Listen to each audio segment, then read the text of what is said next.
bad man. World needs bad men.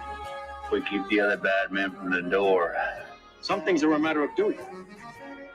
The world's greatest radio show in Tennessee.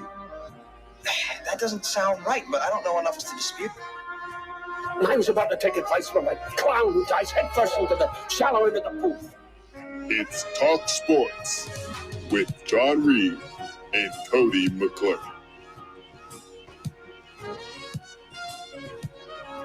If it is to be said, so it be. So it is. So it is. So it is. So it is. It's a Tennessee thing. Well, I'm holding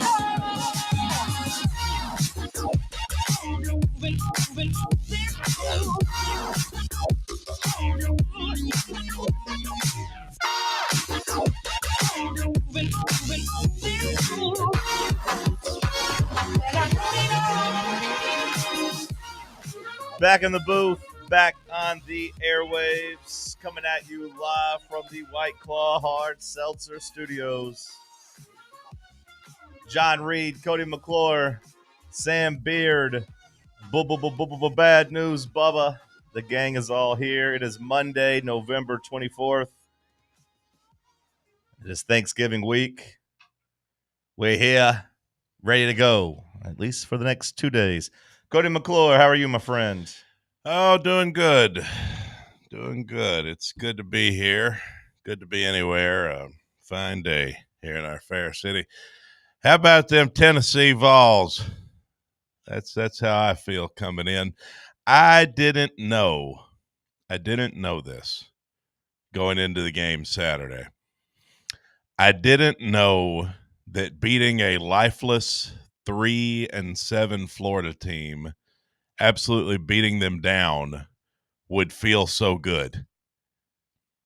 I thought that I was checked out pretty much on the football season. Turns out I just needed to beat down a lifeless Florida Gator team because it felt really, really good. Felt better than I could have imagined. And yeah, people say, oh, you had to beat the worst Florida team in years. Yeah. Oh, that's the only time you can win in our building is when you beat down the worst Florida team in years.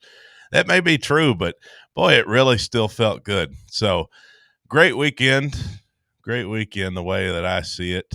Had a nice gathering with some friends Saturday. I made a good old Southern cornbread dressing for the first time, and it turned out pretty damn good. Yeah, everyone liked it. Yeah, and I don't even, I was judging it against my mom and my grandma's dressings to see if it really held up.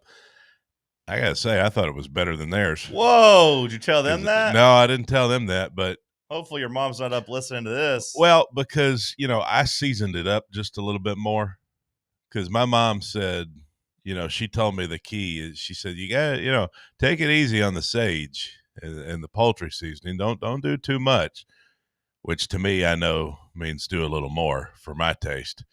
So I seasoned it up a little bit. Not too salty, but it had some real flavor. I thought it turned out awesome. And everybody honestly did a really good job with the dishes that they brought. Honestly, I felt the same way about mine. Everyone kind of brought something, and everyone's ended up being pretty good. Everything was good. Yeah.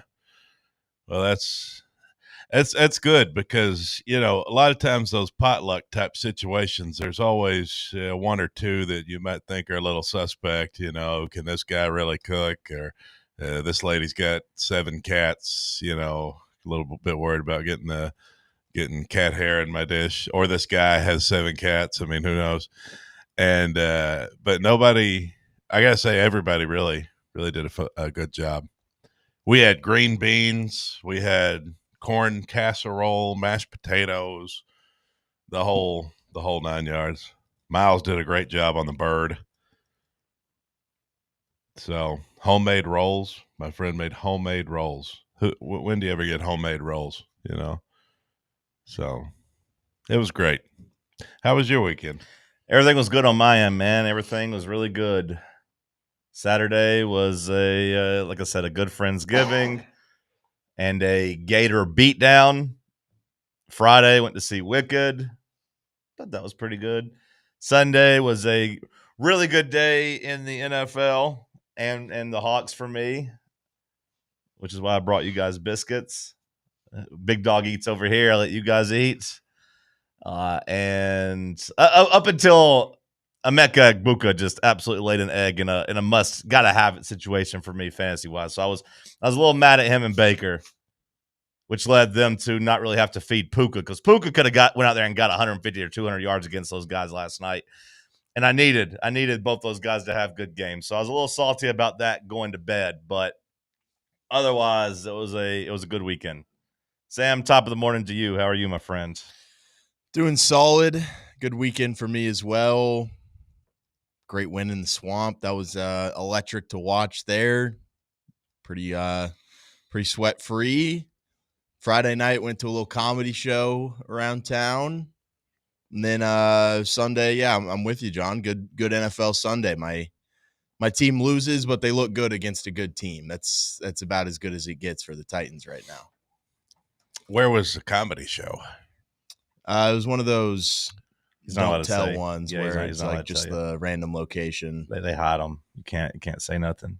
It's like Fight Club. You can't say anything after the fact? No, Just before. Then you can mark it off the list and you can know like, oh, it won't be here again. So then you can move down the line. It's top secret. He's in a speakeasy type of situation over here. Wow. That's heavy stuff. Yeah. Okay. It's at the same place pretty consistently. But yeah. Okay. I'll ask you during the break. Yeah. Gotta get it off the air. No free pub. Okay. Well, that's good. Did you gamble any? Do you have any gambling winnings? Yeah. Yeah. Did all right. I had another plus 2,000. More than $1 yesterday. $2.58. Oh my God. Soon enough we'll be up to. Will you text me? I know that money's a sore spot between you and I, but I will send you $2.48 to make sure that you can put a full $5 on it. It's so funny because I put $5 on it and then I was like, no, this probably won't hit. So I backed off of it. So it's $2.50 on a 2,000 yeah, 2,000. Yeah, it was like the 4 o'clock window. I had the Cowboys. Was that to win like $50? Yeah, it won like 50 something. I don't remember exactly, but it was. I had the Cowboys, the Browns, the Jags, and whoever the other winner was in the 4 o'clock window. Hey, that's back-to-back weeks of big-time parlays. I know. You know? I know. The Cowboys came through for me at the end. I said, yeah, $50. It covered my Dollar General expenses, basically. So that was nice. I could be rich the last 2 weeks if I'd really put down some money, but what are you going to do? Maybe start rolling it over week by week now that you've hit it back-to-back. Yeah. Just put all your I just know the moment winnings. that I put a big amount, it won't hit. Because that's how it always goes. Did you have a good weekend otherwise? I had gambling. Yeah. No, I'm saying gambling wise, picking games and stuff. Or did you save it yesterday? Yeah, I mean, I came out ahead. That's good. It wasn't a great weekend, but I came out ahead. The Saturday, I missed a couple of things, but Cincinnati, I had a 3-leg parlay there in the late window. I had Tennessee, Pittsburgh, and Cincinnati. Tennessee and Pittsburgh looked fine. Cincinnati, not so much. But what are you going to do? Bubba, top of the morning to you, my friends. Top of the morning to you, John. You look like a company man today. You got your inward half hoodie on. You got your fan run hat on. You're looking sharp. You're looking great. I feel great in both these, whatever they call them. Garments. Sure. I was thinking accoutrements, but that's the wrong usage. Okay. Did you have a good weekend? It was all right. Yeah? Yeah. Nothing to report? Not really. I mean, you wake up, work, get home, try to take a nap, can't sleep. One in the swamp, I actually had a different feeling. It was nice to just finally get away with that streak. But other than that, it's not like I'm so relieved and just, I'm not pumped up for it. It's like finally. But Anyways, on to the next game. UFC, kind of annoying. The hate watch continues for a couple guys. They'll get their downfall one day, and I'll be celebrating when it does. And as far as other situations involving VIP play and stuff, Shedeur Sanders cost me big time. I had every team picked except for the Browns. Brian Kelly really screwed me, I guess. Thank goodness he's gone. Chip Kelly. Yeah, one of those Kellys. Brian's fired too, but Chip's out too. Yeah, they're all the same to me. That's probably fair. Both unemployed coaches, am I right? Yeah. So you took the Raiders? I did. I won't say Shedeur screwed you. I'll say Myles Garrett and that defensive line screwed you. Every time that Geno dropped back to pass, those guys were in his grill and knocking him down. They had double-digit sacks on him. I'd rather just be like the national media and just blame Shedeur. Big Dylan Sampson got you. Yeah. Little screen pass. He said, you know what? I'm going to take this to the hizzy. That means house. Yeah. And then my Colts, as I'm watching it back right over here, meltdown of the centuries. Even Ice Age would be pretty jealous of this one. Oh, it was only an 11-point lead. It wasn't the meltdown of the century. It was a pretty big meltdown. I mean, it was a bad loss to be up 11 in the fourth quarter. Don't get me wrong. But also, it makes me think a little bit less of the Chiefs, too. The fact that, overtime as well. But anyways, what are you going to do? Good news is, John, I'm still alive. I'm still sitting here. If that's all my worries to worry about, we're doing just fine. Amen to that, brother. Amen. Cowboys did us a favor, too, and beat those Eagles, which sets up a good Thanksgiving game with them against the Chiefs. Both teams riding high after a win. That sets up for a better Thanksgiving. Got to say, though, Bubba, felt like the Jonathan Taylor MVP train crashed. It's Matthew Stafford now. Fraud. Jonathan Taylor fraud when they need him more than ever. Couldn't do nothing. How about Matthew Stafford? What a guy. How about them Rams? We don't get to talk NFL first on a Beat Florida Monday. We're going to catch a break. We're going to come back. We're going to talk about beating Florida right here on TalkSports. Stick with us. Big Orange Country's home for sports. This is Fan Run Radio. Welcome to Axle Logistics, where excellence isn't just a goal, it's an energy. As a leading third-party logistics company, Axle is powered by an award-winning culture built on a work-hard, play-hard mentality. Here, the drive for success is contagious and hard work never goes unnoticed. Whether you're just starting out or looking to level up, Axle Logistics is the place to launch your career. Join us and take your ambition to the stars. To learn more, visit axlelogistics.com. What kind of day is it? It's a White Claw day. Light and refreshing tasting, uniquely cold way filtered. There's an iconic flavor for everyone. Come on, grab a pack. White Claw. Grab life by the claw. Please drink responsibly. Hard seltzer with flavor. White Claw Seltzer Works, Chicago, Illinois. The following radio theater is brought to you by Men's Pro Knoxville. Hey, Dad, can you play football? No, buddy. All right. Pops, want to work out? Maybe later. Hey, kids are in bed. What you up to? Tomorrow? You've got one life, and it's too short for not nows, maybe laters, and tomorrows. If you have ED and performance issues, your family, friends, and even your career has already been affected. Book your discreet evaluation at Men's Pro Knoxville and turn your tomorrows into today. Yes! Touchdown! Come on, one more, Dad. Today! Push, Dad. One more. Come on, push. Hey, kids are in bed. What you up to? Tonight. Call 865-544-8220 or book now in under 30 seconds at menspronknoxville.com. Men's Pro Knoxville, for every man in every season of life. For over 3 years, Crumble Cookies has served the Knoxville area. From Clinton Highway to Parkside Drive, even our friends out in Maryville have reached you, our fans, with the best cookies in the game. This fall, Crumble is gearing up for yet another fantastic season. Whether you're tailgating or looking for a pick-me-up after getting the kids from school, Crumble has you covered. Download the Crumble app to check out this week's rewards and features. And stop on by. Tell them Fan Run sent you, but don't miss the cookies. Inward Half is committed to the game and the memorable moments that happen in between. From the tee box to the tailgate, from the green to the big game. For the first birdie with Dad, the first big win with Mom. Friday night lights, Saturday superstitions, Sunday traditions.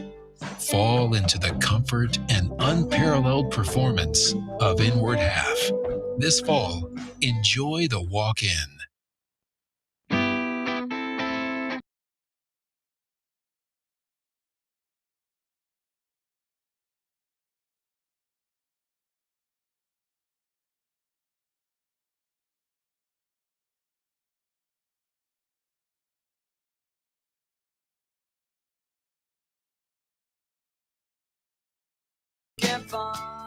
Back in the White Claw Hard Seltzer Studios, drink the light, refreshing White Claw Hard Seltzer.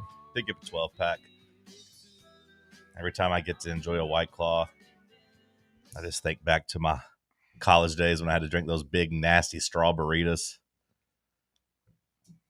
I was like, man, I wish I had these when I was young. Such a blessing. White Claw Hard Seltzer. Shout out to our boys over at Cherokee Distributing for having our back locally. All right, Cody, Tennessee. Foot to gas, belt to ass on Florida, really from the get-go. 31-0 at halftime. Really could have been 35-0. I don't know what the hell it is with Josh Heupel and these end-of-half clock situations. And then Tennessee just completely was content with just running the clock out, as was Florida. You know, they're out there just handing the ball off, going slow. And so Josh called the dogs off. Ends up as a 31-11 beatdown. Tennessee ends the streak, and as far as I'm concerned, puts the rivalry to bed for a while. It's nice to go into the period of time where we're not going to be playing them anymore with a win. You know, we've got the bragging rights for at least another 2 years. And then you get that one in Knoxville. Yeah, and you always feel good about that. Yeah, you should have bragging rights for a little bit here, right? I mean, you should have bragging rights for at least the next 3.5 years. I mean, it should be about 3.5 years before you have to start worrying about that trip to the swamp. So, you know, they could be on their second coach by the time you actually play them. This next guy could fail, and so it is going to be a different rivalry moving forward for sure.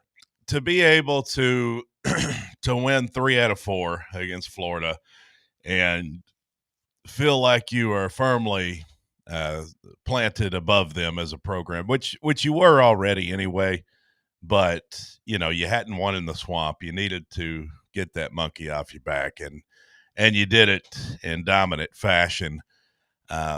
First time you've won 3 out of 4 against the Gators since 01, 03, and 04.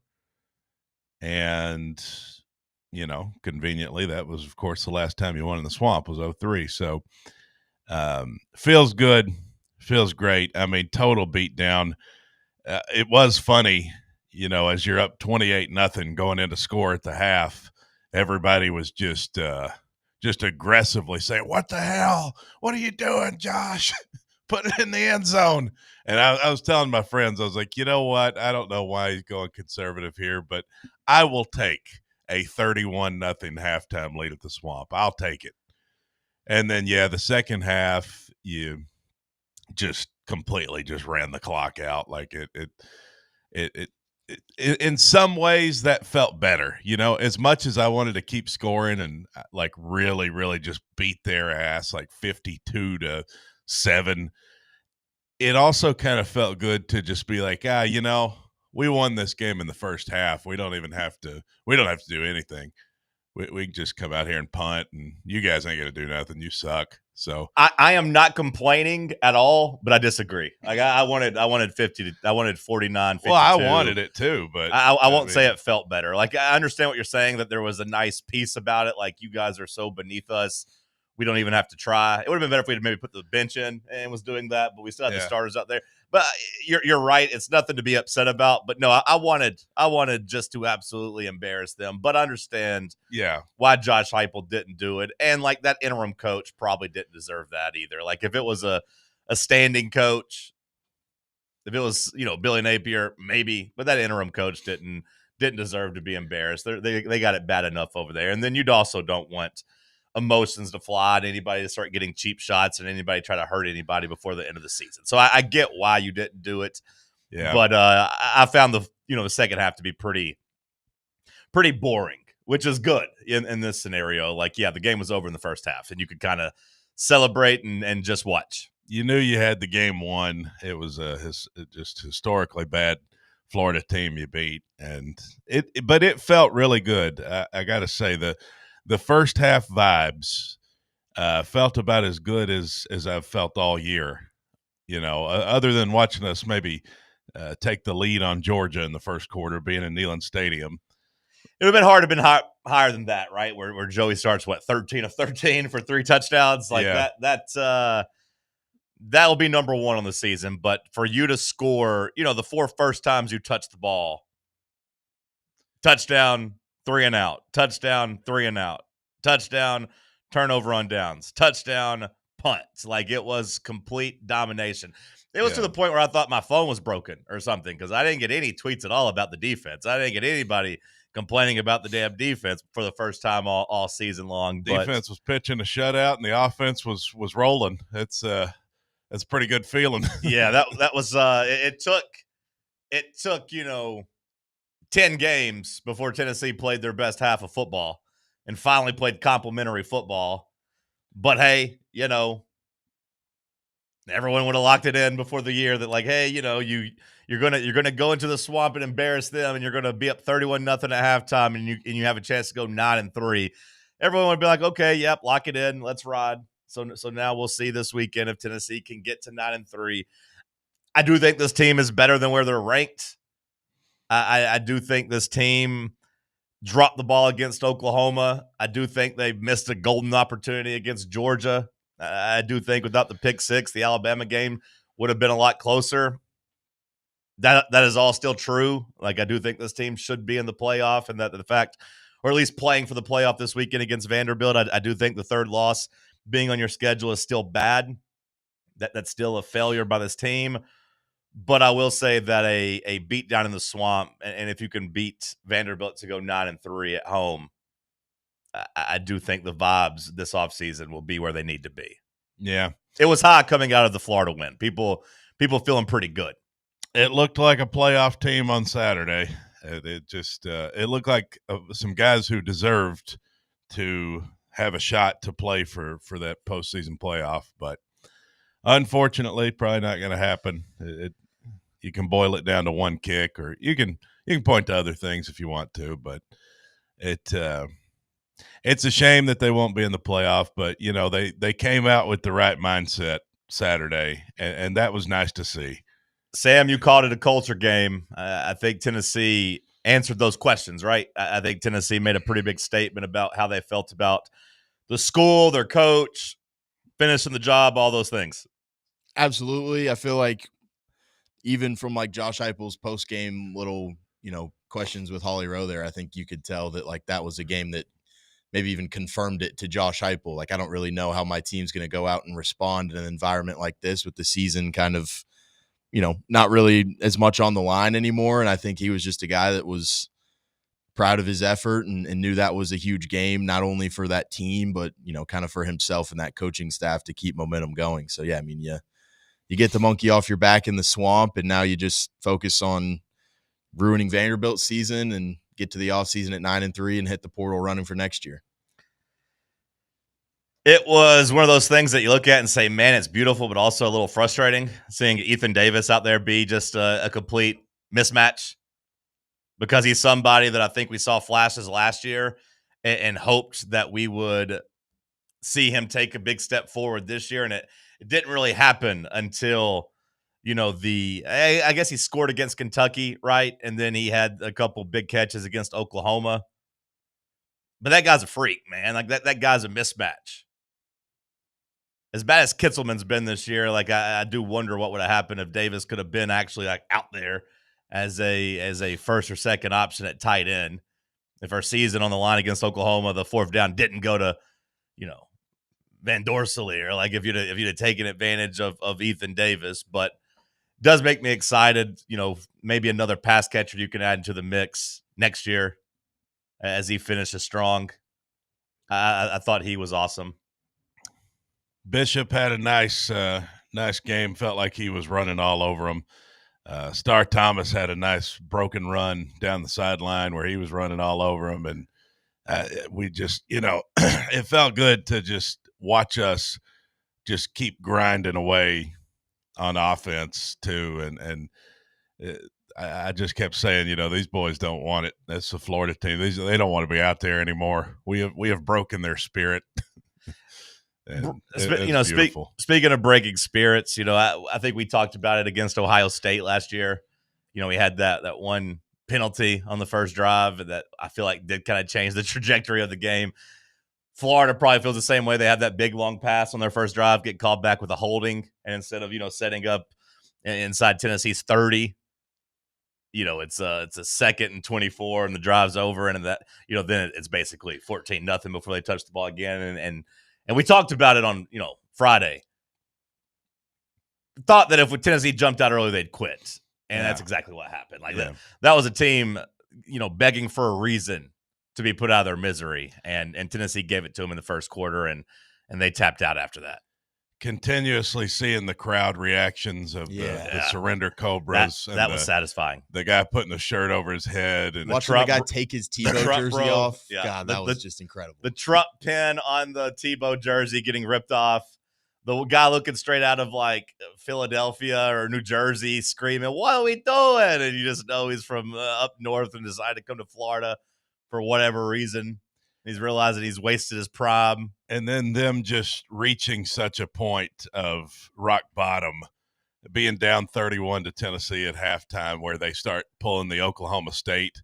The guys start taking their shirts off, just trying to have fun, just find some sort of fun out of this experience. Everyone left in the crowd was just only waiting for Tom Petty, and then as soon as that happened, they just clear out. Yeah. Oh, I see. Whenever you were talking about the embarrassment in the crowd, I thought you were going to talk about the embarrassment of Florida lining up to kick a field goal down 31-0 and missing it. Well, no, the one they made in the third quarter to avoid the shutout. But they tried the one down 28 and missed it. Yeah, at the end of the first half, and then in the third quarter, 31-0. 4th and 8. Never mind, we're not getting that. We're not getting shut out tonight. Yeah, let's just kick a field goal. I thought that was pretty pathetic too. Yeah. Oh, that was great. I was like, way to go, boys! You're not getting shut out. Congratulations, you scored. Tennessee ran for 248 yards and 3 touchdowns. Joey keeps this streak going. I think that's statistically whatever. Joey ends up with only 204 yards and 1 touchdown, but he controlled the game. Feels like Heupel's making sure he gets that. Yeah, the last 2 games, 100%. It seems like they're aware of his streak. They're aware of that. They're paying attention to some of the statistical stuff going on, because if you remember back to the Kentucky game, they let Staley get like a 8-yard swing pass to get 100 yards. So you could say you had 3 guys with 100 yards. They're trying to pay attention to stuff like that and keep guys like certain accolades going, which is kind of cool. I do appreciate. That's good. It's a good way to reward the players. Bubba, do you have any takeaways from Tennessee beating the absolute hell out of Florida? Aside from big, bad Deshaun Bishop. Lagway, I kind of felt bad for him. Oh, not me. I mean, I laughed out loud whenever, he celebrated the first down despite being down 28. That got a great little chuckle out of me. But he's got flashes. He's athletic. Not a great core around him, but maybe one day he'll be something. He's like a better Anthony Richardson, in my opinion. Just not as big. I didn't feel bad for DJ Lagway. I feel a little bad for him coming out of that game because he's going to be immortalized with the first down finger point with the 28-0 on the scoreboard. That's an unfortunate picture. Have you seen that one, Cody? Yeah. Of him getting up and doing first down. You see it's 28-0. That's going to live next to Frank Beamer throwing his hands up celebrating a missed field goal, and it was a 0-0 tie. 0-0, yeah. Going into overtime. That's going to go there in history. The Florida memes will be nice coming out of between the fans with the bags over their head or tying their shirt over their head, and then Lagway celebrating, a first down 28-0. Well, he kept playing hard. Lagway had a couple of nice plays in the second half, and we had thought that maybe he would be a guy who would sit out once things spiraled for Florida. I thought he looked checked out from the get go. Like just on the look in his face on the sidelines and stuff. I mean, body language. He is playing, so I give him credit for that. But I don't think he wanted to be out there at all. Well, nobody wanted to. Yeah, once you're down 28, I mean, I'm sure it was tough to keep going. It's like Florida said, "Hey, the checks, you ain't getting paid for these last 2 games, NIL wise, if you ain't out there playing." So he's like, "Fine, I'll go out there and play." They made a couple of plays. I think one of my biggest takeaways was our play calling. I thought it was pretty elite. It's hard to find stuff to complain about whenever you're up 31-0 at halftime. The play calling worked. There's a couple of really nice designs. It seemed like everything was working. Run and pass. Nice mix. Great design on Ethan Davis's touchdown. I thought that was a nice little tricky play there. Good job by the wide receiver to not come in and do a blindside block. Just kind of basically set a pick in basketball to get him to the outside. And then it was a good job by Ethan Davis to just be faster and look out there and look explosive. And then also that little jet sweep they ran later on. Ooh. Yep. It was nice. Yep. Looked like Percy Harvin. I wish we'd have played the second half because I do look at the box score and see the wide receivers, and they all deserve to have better stats. Like Brazel could have easily had 100 yards. Mike Matthews only gets 3 catches for 45. He could have easily had 80 to 90. Staley only gets 1 catch for 10 yards. Like, those guys deserve to have better numbers. But, of course, we didn't have to throw the ball at all in the second half, really. We didn't have to do anything. Just complete domination. Felt like Heupel a couple of years ago would have kept the foot on the gas. Those. If that was Eli Drinkwitz over there, he would have. Yeah, it's almost like all the Eli Drinkwitz stuff. It's almost like Eli and the stand-on business thing got in Josh's head. Like, I don't want to give Missouri credit or anything. I don't want to give that dork Drinkwitz any credit. But it's like when Eli rubbed it in Josh's face and said we stand on business, that was Josh being like, man, I really shouldn't run the score up on teams because they can't come back and get me. It's like he's been afraid to do that ever since. Yeah, we hung 60 on Missouri, 2 years in a row. Yeah. And then now we just refuse to do anything like that. We'd rather win like Georgia. That looked like a Kirby Smart win Saturday. Josh coming out and kicking that field goal down 30 against Missouri at the end of the game in 2023 might have been the low point for him coaching wise. And it's like he learned his lesson from that. So again, I don't want to give Drinkwitz too much credit, but he hasn't been aggressive and tried to run the score up on teams really since then. Well, because that felt like a team Saturday. You could have put 60 on. Oh, yeah. Yeah, 100%. 100%. I kind of wish we would have. And again, at some point, somebody on Florida might have taken a cheap shot and maybe would have tried to fight or maybe tried to hurt you. Tensions maybe would have, heated up and spilled over, boiled over. So I get not doing it. I understand that. But, yeah, no, you could have scored 60 on that team easily. Yeah. 100%. I thought maybe, just the poor clock management again at the end of the first half when we kicked the field goal. I said, well, maybe he's channeling back to the Alabama game. 31-0's better than 28-7 if he's just thinking worst case scenario here.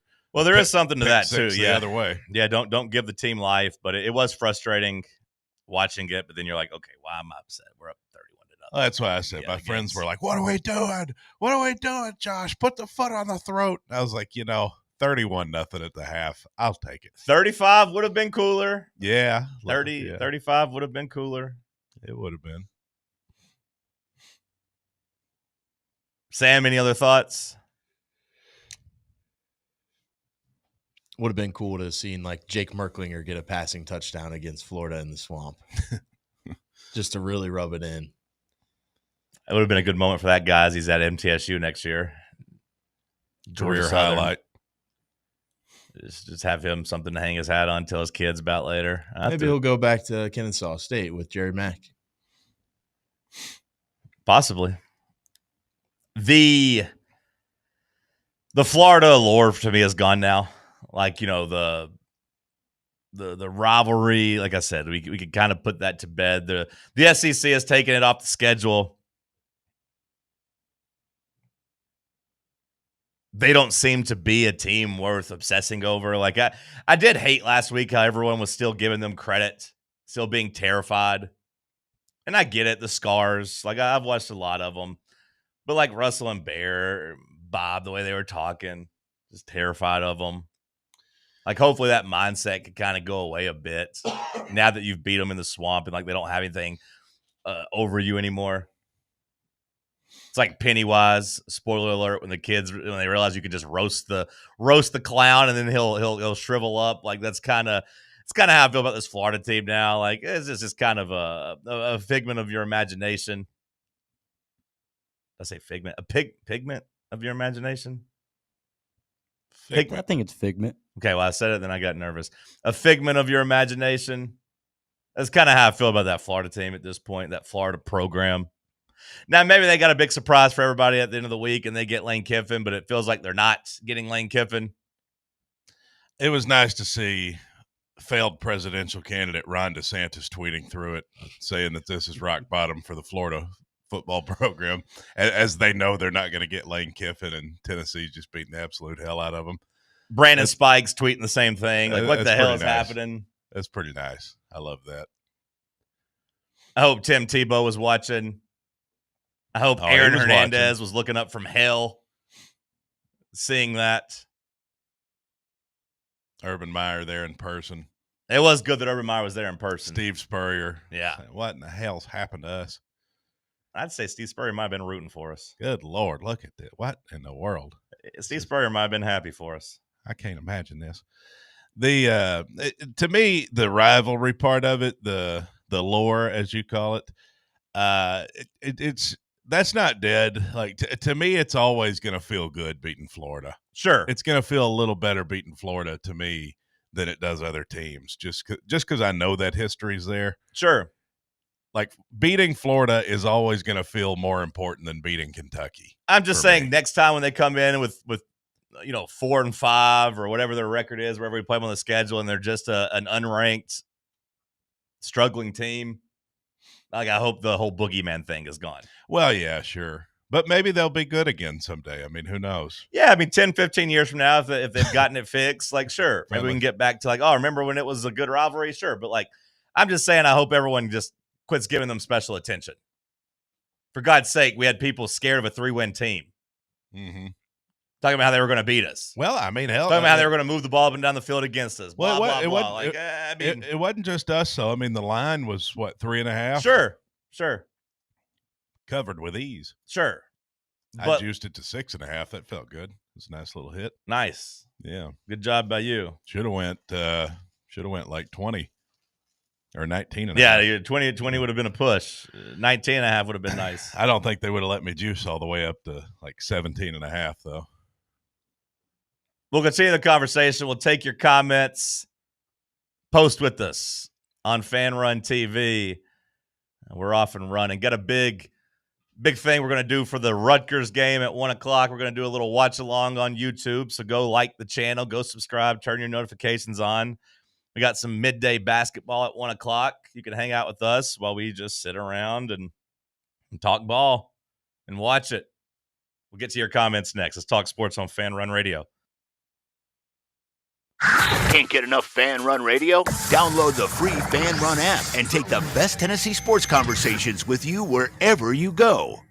Yee-haw! I've been hooting and hollering ever since I started betting with the VIP Play app. VIP Play has more than 200 leagues, every bet type you can imagine, live betting and live hosts, all with 24/7 support from real live people when you need them. Start betting better with the VIP Play app today. Don't be a better, be a better with VIP Play today. Download VIP Play today or head to VIPPlayApp.com. Make sure you use the promo code FANRUN to take advantage of their welcome bonus and so they know that we sent you. Gambling problem? Call 1-800-88-99789. Must be 21 or older and located in Tennessee to bet. Got a problem tree looming over your home? Call ECR Total Landscapes. Whether it's trimming, removal, or storm cleanup, our certified pros get the job done safely and efficiently. We're licensed, insured, and ready 24/7 for emergency calls. Big or small, we cut them all. ECR Total Landscapes. Call now for a free estimate, 865-384-2012, and mention promo code FANRUN for free stump grinding on any tree removal now through the end of the year. Also, visit us at ecrtotallandscapes.com. Hey, Vols fans, Cody Brown here. I grew up right here in Tennessee and know what it means when someone says, I've got your back. That's why you can trust Farm Bureau Insurance of Tennessee. Whether it's your home, your vehicle, your family's future, or the business you built from the ground up, we will show up for all of your insurance needs. We are Tennesseans who understand what matters, which is doing right by you. Insurance is not all about just paperwork and policies, but it's about the people we insure every day. So if you want insurance that hits home, give me a call at 865-992-3871. Go Vols. Dick's House of Sport at Westtown Mall is a destination devoted to sport, and it's your destination for exclusive events and experiences. Come visit a store like no other. Check out our 40-foot rock wall, golf performance center, Hit Tracks batting cage, and outdoor turf field. You can now rent our space for private events and birthday parties. Learn more about our events and exclusive product launches on Facebook and Instagram at Dick's House of Sport KNX. Dick's House of Sport, proud partner of Tennessee Athletics.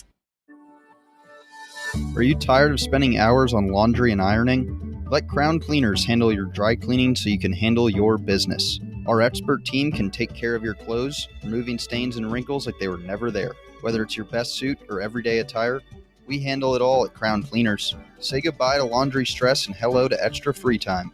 Crown Cleaners, Big Orange Country's imperial dry cleaning service since the 1960s. Online at crowncleaners.com.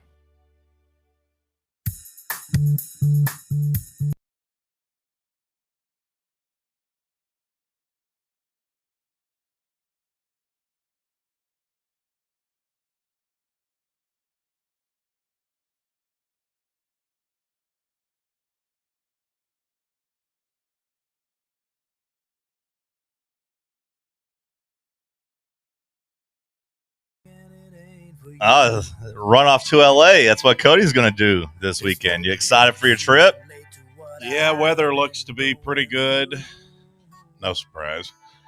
It'll be nice, you know. Gonna take Mom out there. She'll get to see the beauty of the American West for the first time. When are you guys leaving? Black Friday. Are you worried about the airport? No. Now that the government's reopened, I think everything should be fine. I mean, anytime you fly, you always run the risk of a delay. But I was just talking about traveling around on Thanksgiving weekend. Sunday should be worse than Friday. It should be Wednesday and Sunday. That's the real madhouses. But I imagine Friday won't be great either. That's what I keep telling people is like I don't think Friday's going to be all that. I think most people are if they take Thanksgiving, they take the weekend. Yeah, I think Sunday is Wednesday, like you said. Wednesday and Sunday are the big travel days. I don't think Friday will be anything too bad, but we'll see. I'm looking forward to it. Yeah, it's gonna be nice. Heading over to the YouTube chat. Shout out to the freaks watching along. Our resident Vandy fan is hanging out and says Pavia is coming. To which I say, "Oh no. What's he going to do? Throw for 104 yards again? Oh, no. 8 of 17 for 104 yards last year. I'm so scared of Pavia. That's right. Oh, no. Not Diego Pavia. What's he going to do? Bring his hot mom with him, and they're going to show her in the stands looking hot.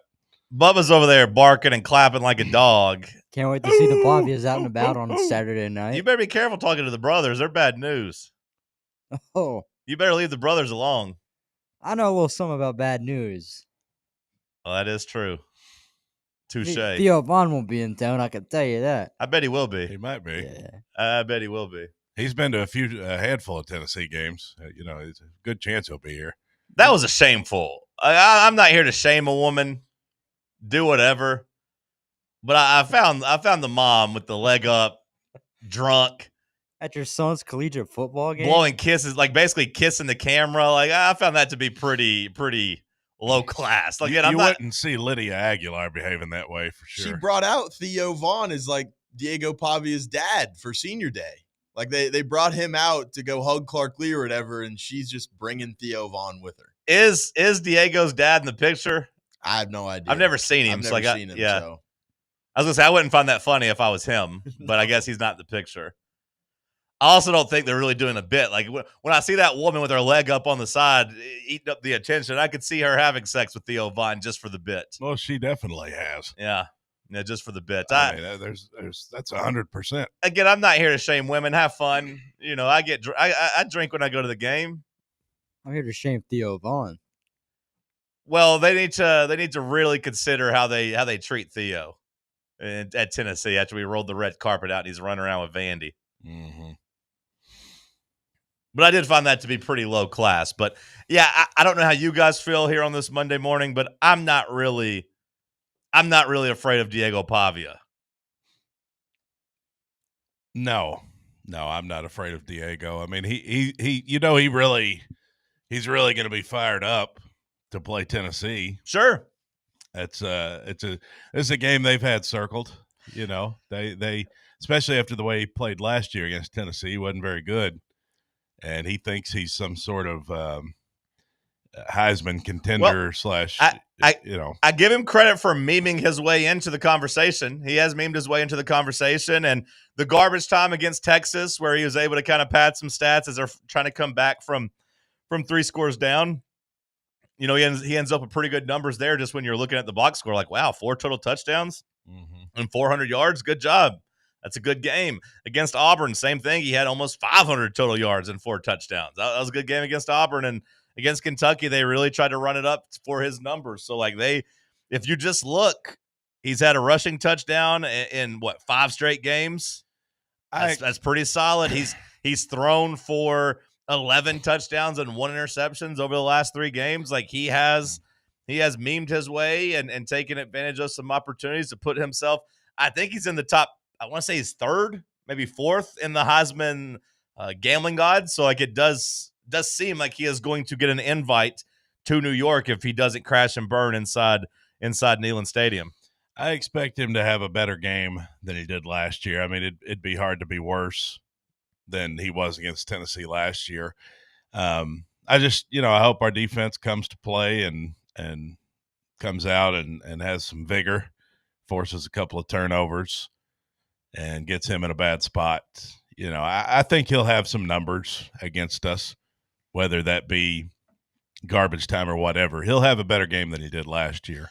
It'd be impossible to be worse, really. Yeah. I mean, last year he was awful. Mm-hmm. Yeah, he was. And, it's a game that, I mean, you got to be fired up for this one. Your last home game, senior day, Neyland Stadium. I mean, this is a team that is pushing for a playoff bid. I don't think that they're going to get it, but it'll be nice to ruin their season. Plus, just all those comments that Pavia made back in the summer. Yeah. Vanderbilt runs the state of Tennessee. I'm going to go win the Heisman. We're going to be a national title contender. Like all this stuff. You can shut them up pretty quick and kind of shove them back in a locker here. Yeah, I mean, everything he said this offseason is still alive right now at the moment. I give him credit for that. We made fun of the comments when they came out in the offseason, but, he made it to Thanksgiving with those still being alive. But now the team he talked about, now the team he called out has a chance to ruin a season. It's kind of a shame that Josh Heupel and Tennessee didn't do their part of making this the biggest game of the weekend. It's kind of sad that we don't have the playoff on the line, because it would have been an absolute madhouse if it was just a win and end playoff game, as it should be. Well, it'll be interesting to see what the crowd looks like, because I know the students are kind of split on just going home for Thanksgiving versus coming back for this one. I don't know how many students will be there. I don't know how the crowd will look otherwise with it being Thanksgiving weekend. I hope we get a full rockin' Neyland Stadium, but, not everybody's going to be able to make it. People that normally might be at this game are may not be there. So I don't know what it'll look like. D McMurray 1000 on the chat says, give me Vandy. I hope that means you're saying, like, feed you Vandy, like we want Vandy. Hopefully you're not in our damn chat saying you're picking Vandy. D McMurray 1000. Hopefully that's not what you're saying. How do you feel right now on this Monday? Because we kind of got to jam. We kind of got to jam a week of game prep into like 2 days. Because we're not doing a show on Thursday or Friday, and I don't think we're doing anything on Wednesday. So we kind of got to jam pack our whole week of previews and everything into today. So how are you feeling right now about the Vanderbilt game? Well, I feel like our locker room ought to be feeling pretty good today. And if we can get the same level of focus and intensity that we had in the Swamp, I mean, Vanderbilt's a much better team than that Florida team is. So, sure. You know, I think it's going to be a tough game, but I would pick Tennessee today to win the game. I mean, I've said all year that I thought Vandy was a little overrated, and I still feel that way. You know, they beat an LSU team that was dying on their last leg that barely beat Western Kentucky over the weekend. They beat a Missouri team that we've now seen as nothing to write home about, that a very mid team.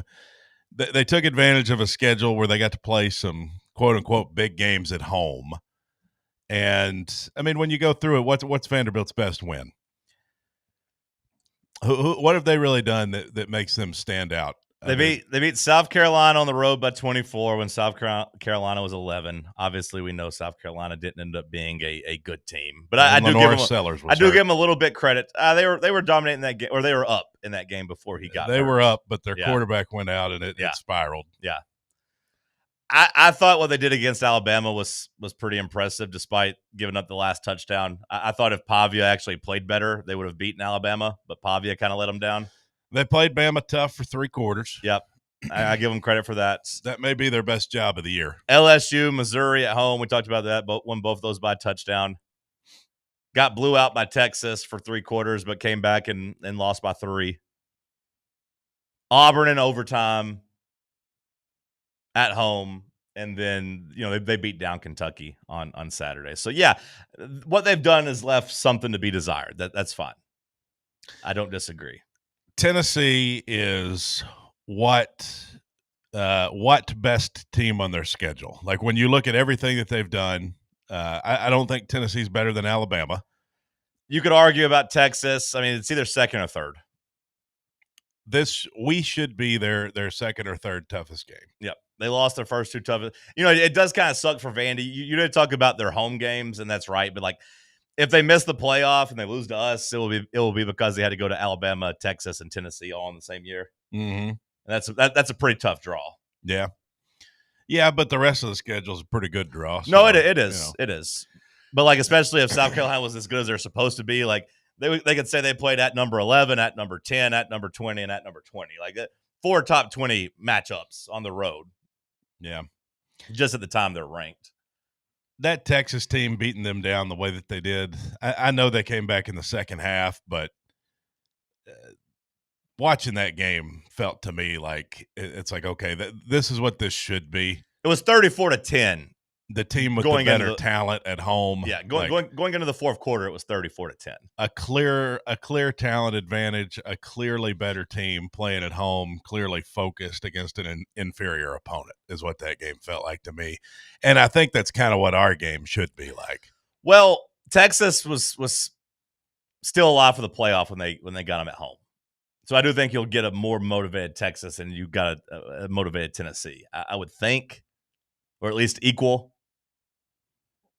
But we did see, Cody, that we came out and played really good against Florida. Yeah, we need to carry that momentum over. Yeah, you hope that the boys are as motivated and as locked in to finish strong against Vanderbilt.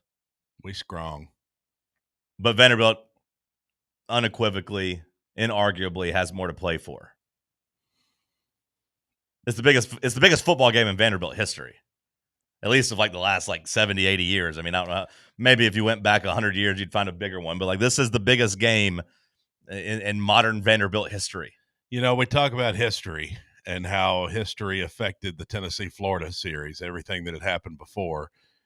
When you look at the Tennessee-Vanderbilt history, it's like Kentucky, Kentucky brought the best team they've ever had in here in, 2018? Yep. That 10-win Kentucky team, and we still beat their ass in Neyland Stadium. Yep. And that's what I want to do to this Vandy team. Show them that hey, good year. You get your little quarterback. That's fun. You're still Vandy. You're still not beating Tennessee and Neyland.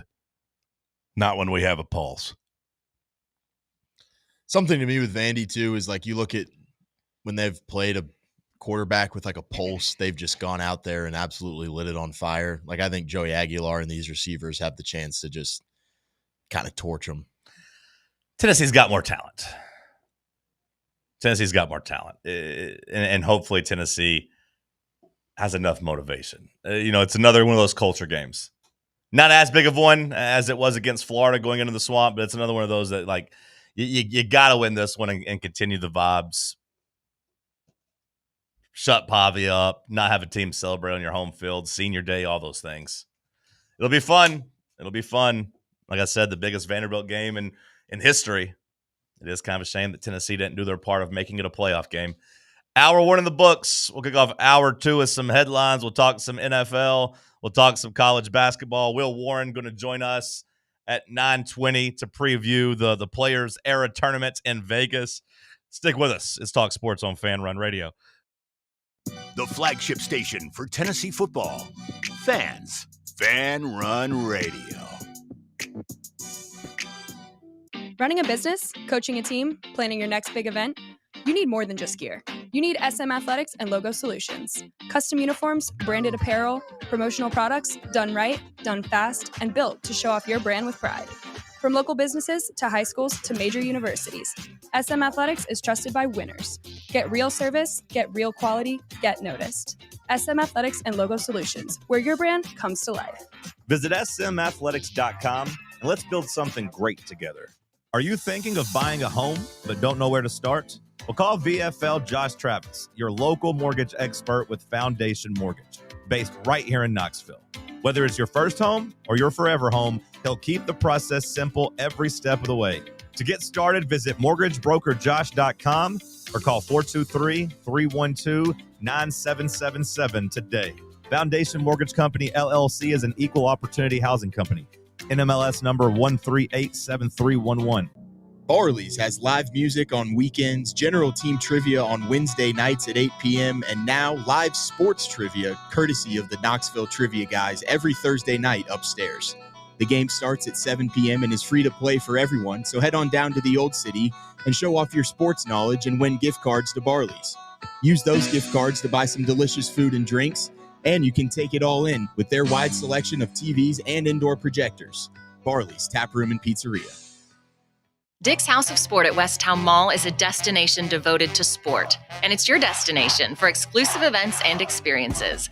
Come visit a store like no other. Check out our 40-foot rock wall, golf performance center, Hit Tracks batting cage, and outdoor turf field. You can now rent our space for private events and birthday parties. Learn more about our events and exclusive product launches on Facebook and Instagram at Dick's House of Sport KNX. Dick's House of Sport, proud partner of Tennessee Athletics. You're listening to FM 105.7 and AM 1340, WKGN Knoxville, and W289CU Knoxville, Fan Run Radio. Blackford Veterinary Surgery Referral specializes in surgeries not regularly performed by your pet's general veterinarian. They're currently accepting referrals from vets all across the country. With their newly renovated state-of-the-art surgery center and highly trained staff, clients can rely on professional and thorough care. If your vet says that your pet needs surgery or rehab, ask for a referral to Blackford Vet and let them get your best friend back on its feet. Located conveniently in West Knoxville. For more information, visit blackfordvetsurgery.com. Are you looking for a treat that will knock it out of the park at the next watch party? Just like your favorite baseball team, Crumble brings the best lineup week to week with an expanded roster that includes key lime pie, strawberry cake, or my personal favorite, Monster featuring M&M candies. Let Crumble treat you to the best cookies in the game. Download the Crumble app and start earning rewards. You can even vote monthly on what flavors you would like to see at any store of your choice. Warmer weather is here, so get to the ballpark, but don't miss the cookies. Hey, Vols fans, Cody Brown here. I grew up right here in Tennessee and know what it means when someone says, I've got your back.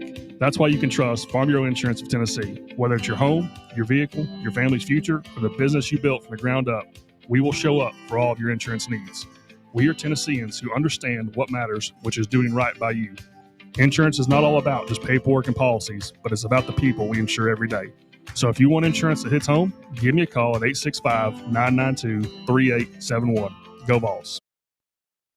What Vanderbilt does well, and they do it very well. In fact, they are the best in the country right now at post defense. You're listening to Talk Sports. Like, you're not going to be able to dump the ball into Grant and get easy buckets. They're allowing about a half a point on post-ups. They're forcing turnovers on 20% of post-ups. They're number one in the country at that? Yeah.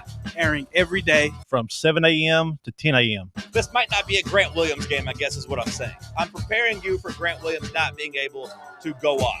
On 1340 WKGN. And a historical performance for Grant Williams in this building tonight. He had 43 points. He made 23 of 23 from the free throw line. And the reigning SEC Co-Player of the Year has certainly stamped his name on that trophy again with this performance tonight.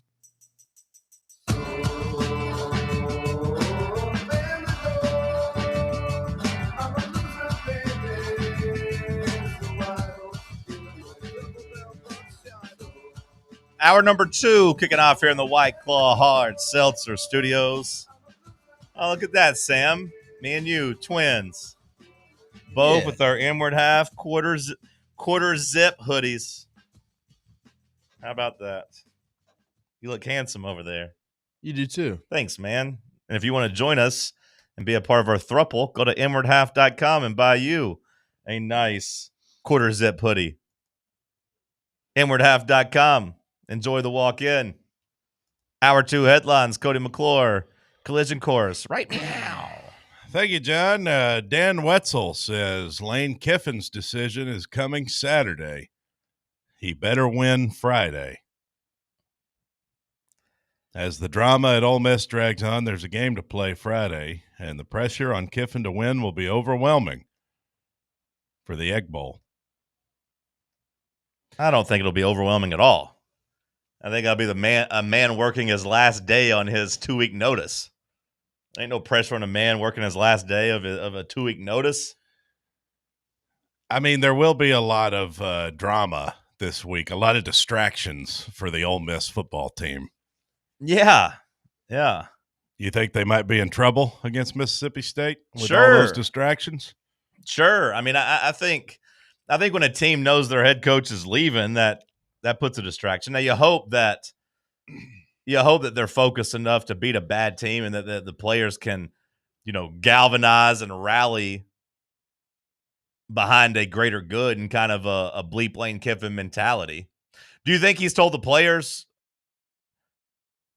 Like, he hasn't told the players either, right? Like, I mean, like he's going to keep it close, and he's not going to sit there and lie to them and tell them that he's staying, right?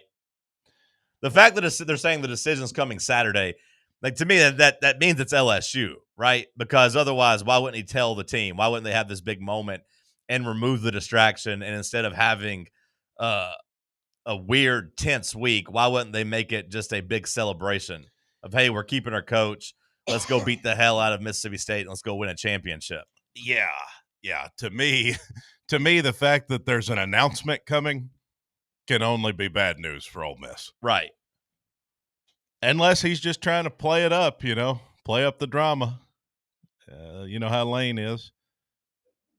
I don't think that's what's happening, but you never know, truly, with Kiffin. He is yet to publicly declare where he will work next season. It might be LSU, it might be Florida, or it might be Ole Miss, says Dan Wetzel. An announcement is expected the Saturday following the game, wrote athletic director Keith Carter in a statement.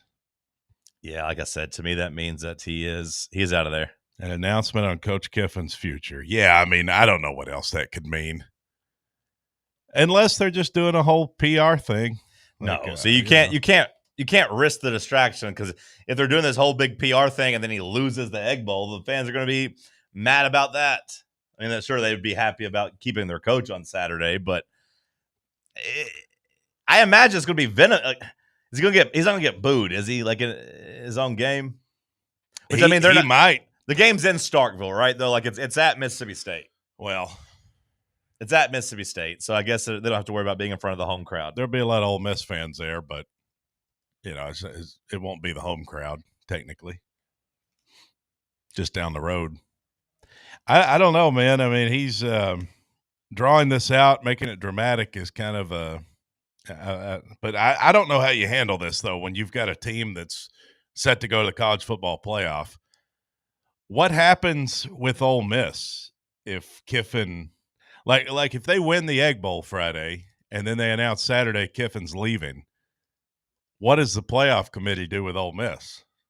They're still going to make it, but like in terms of like getting a home game, they don't get a home game if they lose and he leaves. That they're going to be disqualified from that. If they win and he leaves, like they should get a home game still. If they're 11-1, just because their coach leaves doesn't mean you should punish them and send them on the road. That feels pretty gross. Stephen A. Smith says that man will be gone. Yeah, he's out of there. Well, another guy who's out of there is Justin Wilcox at Cal. He has been fired after 9 seasons. It's been 9 years Justin Wilcox has been at Cal. How about that? That's a long time. Run. I can't understand why they fired him. They have fired Justin Wilcox after he went 48-55 over 9 seasons with the Golden Bears. His final game Saturday, Cal lost 31-10 to rival Stanford, a game in which Cal was favored. They lost by 21. Drops Cal to 6-5 on the season. It does feel like Cal football has just been kind of irrelevant his entire tenure, doesn't it? Because that's a program that back in the middle 2000s had some juice. I remember Tennessee had a couple games scheduled with them. Those were ranked teams, pretty good teams. That you had Marshawn Lynch. Before that, you had Aaron Rodgers. No juice at all for Cal the last 10 years. No, they're cooked. I mean, they had the number 1 pick. When was Jared Goff the number 1 pick? Would that have been 16? Would that have been 16 that Jared Goff was the number 1 pick? Is that right? Yeah, I guess he went to Cal. Still been almost 10 16? years. Yeah. Yeah, because Henry was the 15 Heisman, then we drafted Henry that year. Big news out of Tallahassee. Florida State retaining Mike Norvell for the 2026 season. This feels like a bad move to me. But Mike Norvell will return for a 7th season with the Seminoles. He's already been there 7 years. Pledging to make needed structural changes within the program to enhance performance, the school announced Did you Sunday. watch that game Friday? When they lost to NC State? Yeah. Did you at least see the highlights of the game? Yeah, where the punt bounced off the guy's helmet. The punt rolled bounced back. off a helmet. Then they dropped an interception. Then Squirrel White muffed a punt up, only down 3 with 2.5 minutes left. All that happened within like a 2-minute game clock thing. Like That's about as dumb as it gets. Yeah, that is about as dumb as it gets. Have you seen Squirrel White's stats this year? I haven't seen them. Sam, have you looked at Squirrel White's stats? They're no good. Cody, what do you think Squirrel White's done at Florida State this year? Like what, yardage? You can give me yardage, catches, touchdowns, whatever. What number receiver is he? Is he supposed to be like their guy? He was a guy that left Tennessee to go to Florida State. I mean, I don't. He had 1 catch for 40 yards against Alabama. If you remember, he had that big diving catch against Alabama. Did he fall down? Yeah, he did, but he caught it. It was a big diving catch. I don't know. 300 yards. How many catches you think? I don't. 35. I don't know. Well, I told you he had 1 catch for 40 yards against Alabama. Okay. His season total is 5 catches for 52 yards. That's his entire season total? Those are his season statistics. 5 catches for 52 yards. Wait, so he had 1 for 40? He had 1 for 40. You're telling me he has 12 receiving yards the rest of the season? I'm telling you he has 4 catches, 4 catches for 12 yards since the Alabama game. Jeez. The next week after Alabama, he had a catch for 7 yards. So really, if you remove the first 2 games, he has 3 catches for 5 yards. I didn't know it'd been that bad. I mean, I didn't know that he wasn't getting the ball at all. 5 catches for 52 yards. They tried to get him the ball in the Virginia game. Well, he had 2 catches when the fans stormed the field. Yeah, he had 2 catches for 5 yards against Virginia. Since Virginia, on September 26th, he has had 1 catch for 0 yards, 2 rushes for -3 yards. It does seem like he's been hurt. I don't care. He hasn't played from September 26th to November 1st. Are you sure he wasn't playing or just didn't have any stats? That might be true. Yeah, I mean, because on the game log, he's not got any catches there. But I don't know if he was hurt, Sam, or if he just – because he was in there at the end of the Virginia game. Which, I mean, I guess maybe he could have got hurt in the Wake Forest game like you're saying. But, I don't know if he's been hurt or not. I'm just telling you his overall season stats are 5 catches for 52 yards. Because as you see, Sam, he played against who they lose to, NC State. But he doesn't show up in the game log in that game. But he was playing, right? He muffed 2 punts, or he muffed a punt. He doesn't have anything on the game log for that one. So I'm not sure if he was active or just didn't get any passes thrown to him. That's a squirrel that's having trouble finding a nut. 5 catches for 52 yards. Great job transferring to Florida State. Well, Florida State is on the season. They're 5-6. They need a win at Florida on Saturday to reach bowl eligibility. My, how that rivalry has fallen apart. Somebody has to win that game. Bowl eligibility is on the line, so hopefully Florida State comes out with a little bit to play for. Over the past 2 years, Florida State is 7-16 and winless on the road. Like, how are you retaining Mike Norvell? Have you not seen enough? Have you not seen him lose 2 because you don't want to pay. You don't want to pay the buyout and go to the market as the 5th best team when there's 20 teams on the market. I mean, I guess you're just delaying the inevitable. I mean, it's kind of like Florida bringing back Napier, but at least Napier's team showed some life at the end of last year. Yeah. Florida State hasn't shown any life in 2 years. They got up for that Alabama game, and that was it.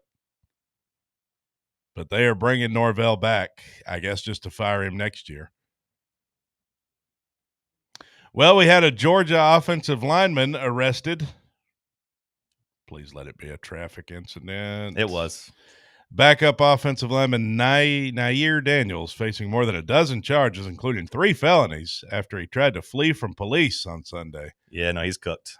Oh, boy. He's cooked. Yep. 10 additional traffic-related misdemeanors, including reckless driving and driving at maximum limits. How about that? He's cooked. Let's see what else we got here. I saw this one over the weekend. Did you see this? The UAB player arrested after stabbing 2 teammates. That was Gerald Mincy's brother. Yeah, Daniel Mincy, an offensive lineman, arrested after stabbing 2 of his teammates. They got him for attempted murder charges. Pretty wild. You stabbed somebody. I think it's completely fair to say that you attempted to murder them. He stabbed 2 teammates Saturday morning before the team's game against South Florida. The 2 wounded players were in stable condition, said interim coach Alex Mortensen. He added that the team decided to play to honor graduating seniors in the final home game of the season, though several players understandably sat out due to the incident. Well, that'd be pretty it had to be a pretty awkward locker room that morning, huh? If you had a guy stab 2 of the players and say, we're still going to let the seniors play. We're going to let them finish this one out. But several guys sat out, I guess, because of the drama. Hey, man, we had a guy stab 2 players this morning. We're still going to play. Yeah, Daniel Mincy, the younger brother of Gerald Mincy.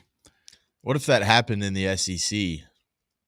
Would you have to add him to the game day injury report? Stab. I guess you would. Any other headlines? Yeah, one other college football note. Art Briles is back. He is set to become the next coach at Eastern New Mexico, a Division II program, as he makes his return to college football after nearly a decade, sources told ESPN's Pete Thamel last night. Briles is 69 years old He's not worked at a college program since being fired as Baylor's coach in 2016. What's funny? Just an old-ass man going to coach at an irrelevant team at 69. Yeah. Hang it up. I'd say he probably just had a goal just to get back in the game, just to prove all the haters wrong, just to get out there and get another chance. He doesn't have haters. Nobody's thinking about Art Briles. He has haters every time he gets a job, though. Well, didn't Grambling try to hire him as an OC like a couple years ago and get shut down? Didn't that happen? Sounds like he should stay retired. I guess he's just testing the water of like, hey, how many times can I try to get a job and get shut down? But I want to say, I want to say that Grambling tried to like sneak him through and hire him a couple of years ago, and everyone's like, nope, not happening. All right, good batch of football headlines will come. Named after him. What? He has a stadium named after him. Art Briles does? Yep. In high school? Yep. Yeah. That checks out. Good batch of football headlines. We'll come back. We'll talk some basketball with our boys Stats by Will. Tennessee in Las Vegas getting ready to play in the premier, non-conference tournament in the country. An 8-team team field. We'll dive into it. We'll talk about it with our friend Stats by Will coming up next. Stick with us. Streaming worldwide at fanrunradio.com and on the free Fan Run app. This is Big Orange Country's sports talk radio superstation, Fan Run Radio, Knoxville. For over 3 years, Crumble Cookies has served the Knoxville area. From Clinton Highway to Parkside Drive, even our friends out in Maryville have reached you, our fans, with the best cookies in the game. This fall, Crumble is gearing up for yet another fantastic season. Whether you're tailgating or looking for a pick-me-up after getting the kids from school, Crumble has you covered. Download the Crumble app to check out this week's rewards and features. And stop on by. Tell them Fan Run sent you, but don't miss the cookies. A brand built in Tennessee and born from the love of the game. Inward Half revolutionizes golfing comfort. Crafted by a former pro and dedicated enthusiast just like you, our luxury performance wear guarantees you stay cool and comfortable through every swing and every day. We're not just a brand. We've set out to create a lifestyle for those who understand that impeccable style and premium performance are a hole-in-one. Enjoy the walk-in with Inward Half. Are you thinking of buying a home but don't know where to start? Well, call VFL Josh Travis, your local mortgage expert with Foundation Mortgage, based right here in Knoxville. Whether it's your first home or your forever home, he'll keep the process simple every step of the way. To get started, visit mortgagebrokerjosh.com or call 423-312-9777 today. Foundation Mortgage Company, LLC is an equal opportunity housing company. NMLS number 1387311. Citizens National Bank. Kick off this football season with a CNB Plus Perks checking account. Move downfield with free online and mobile banking. And cross the goal line with extended evening hours and Saturday banking. Banking at CNB has its perks. Find out more at cnbtn.com. Citizens National Bank. Banking never felt so good. Member FDIC. Hi, this is Bo Kregner from the Kregner Group at Realty Executives. And I know there's a lot of choices here in East Tennessee when it comes to choosing a realtor. Here's why the Kregner Group is different. At the Kregner Group, our motto is walking by faith, serving others. It's how I live my life. It's how I run my business. Here at the Kregner Group, we're committed to doing real estate the right way. Faith, honesty, integrity. The Kregner Group. Call me anytime at 865-742-1035 or visit my website at boknowshouses.com.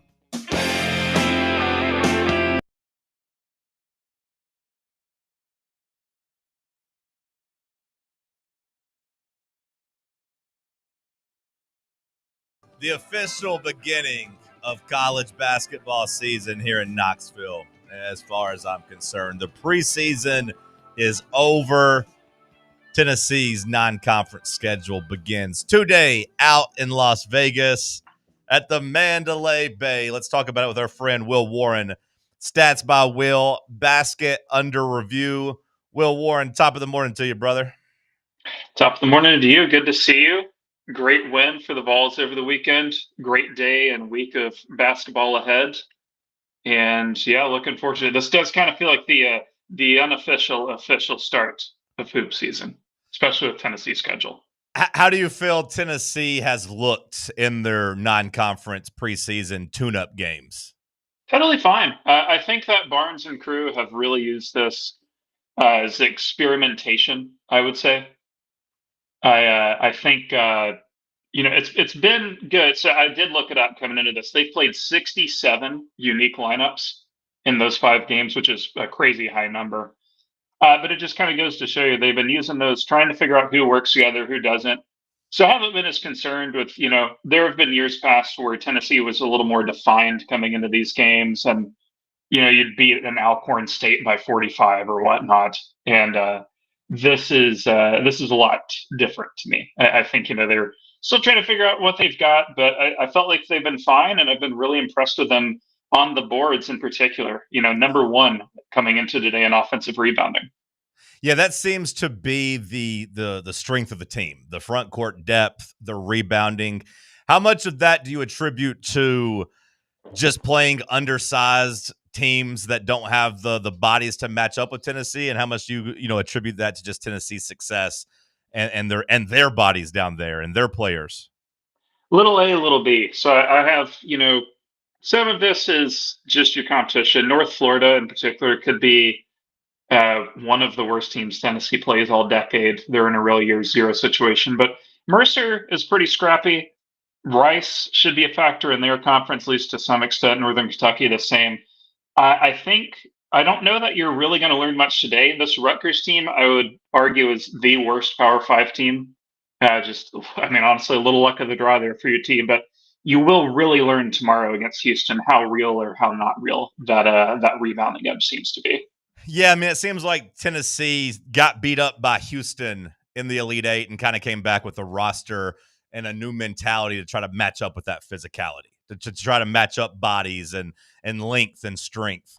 How good is Houston this year? Like, are they as good as you thought they were going to be? Because, quite frankly, I only watched and kind of just saw the end of them playing Auburn. I was surprised that Auburn was able to take them down to the wire. How good is this Cougar team? Really weird team because they were so reliant last year on upperclassmen. You had LJ Cryer. They still have Uzan and Sharp coming back, but the best player on the team has been a freshman, Kingston Flemings. He, I believe, he's being projected mid first round, late first round, something like that in the draft. Really good guard. Has been running the offense better than Uzan actually, which is a surprise given Uzan's status as a senior point guard. I still remain high on Houston. I think they're kind of figuring their way through some things. Them not having Juwan Roberts could be a big deal. If you remember last year's Elite Eight game, the guards were pretty big, but Roberts was kind of the rock that solidified Houston's success throughout that game. It's still the same 2 big lineup, still the same, really hard to score in at the rim, force a lot of turnovers. They're defensively sound as ever, but offensively sputtering a bit. So Tennessee could win that game in a sort of rock fight situation, a very Barnes style win if that were to happen. Well, we know that Jacoby Gillespie and Nate Amon are obviously kind of that 1-2 scoring punch this year, but in your opinion, where do you kind of feel like that number 3 comes from? Do you feel like it's one of those guys in that deep, versatile front court? Or do you feel like it's maybe one of those veteran guards that kind of comes along as the season goes on?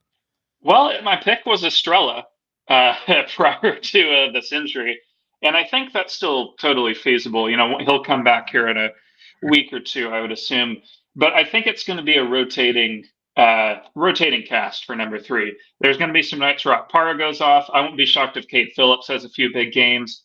Jalen Carey is a frustrating watch, but you can see the potential for him to have. It's Tennessee. We've seen Brandon Huntley Hatfield, of all guys, have a couple of huge games here. So it wouldn't shock me if he has a couple big ones.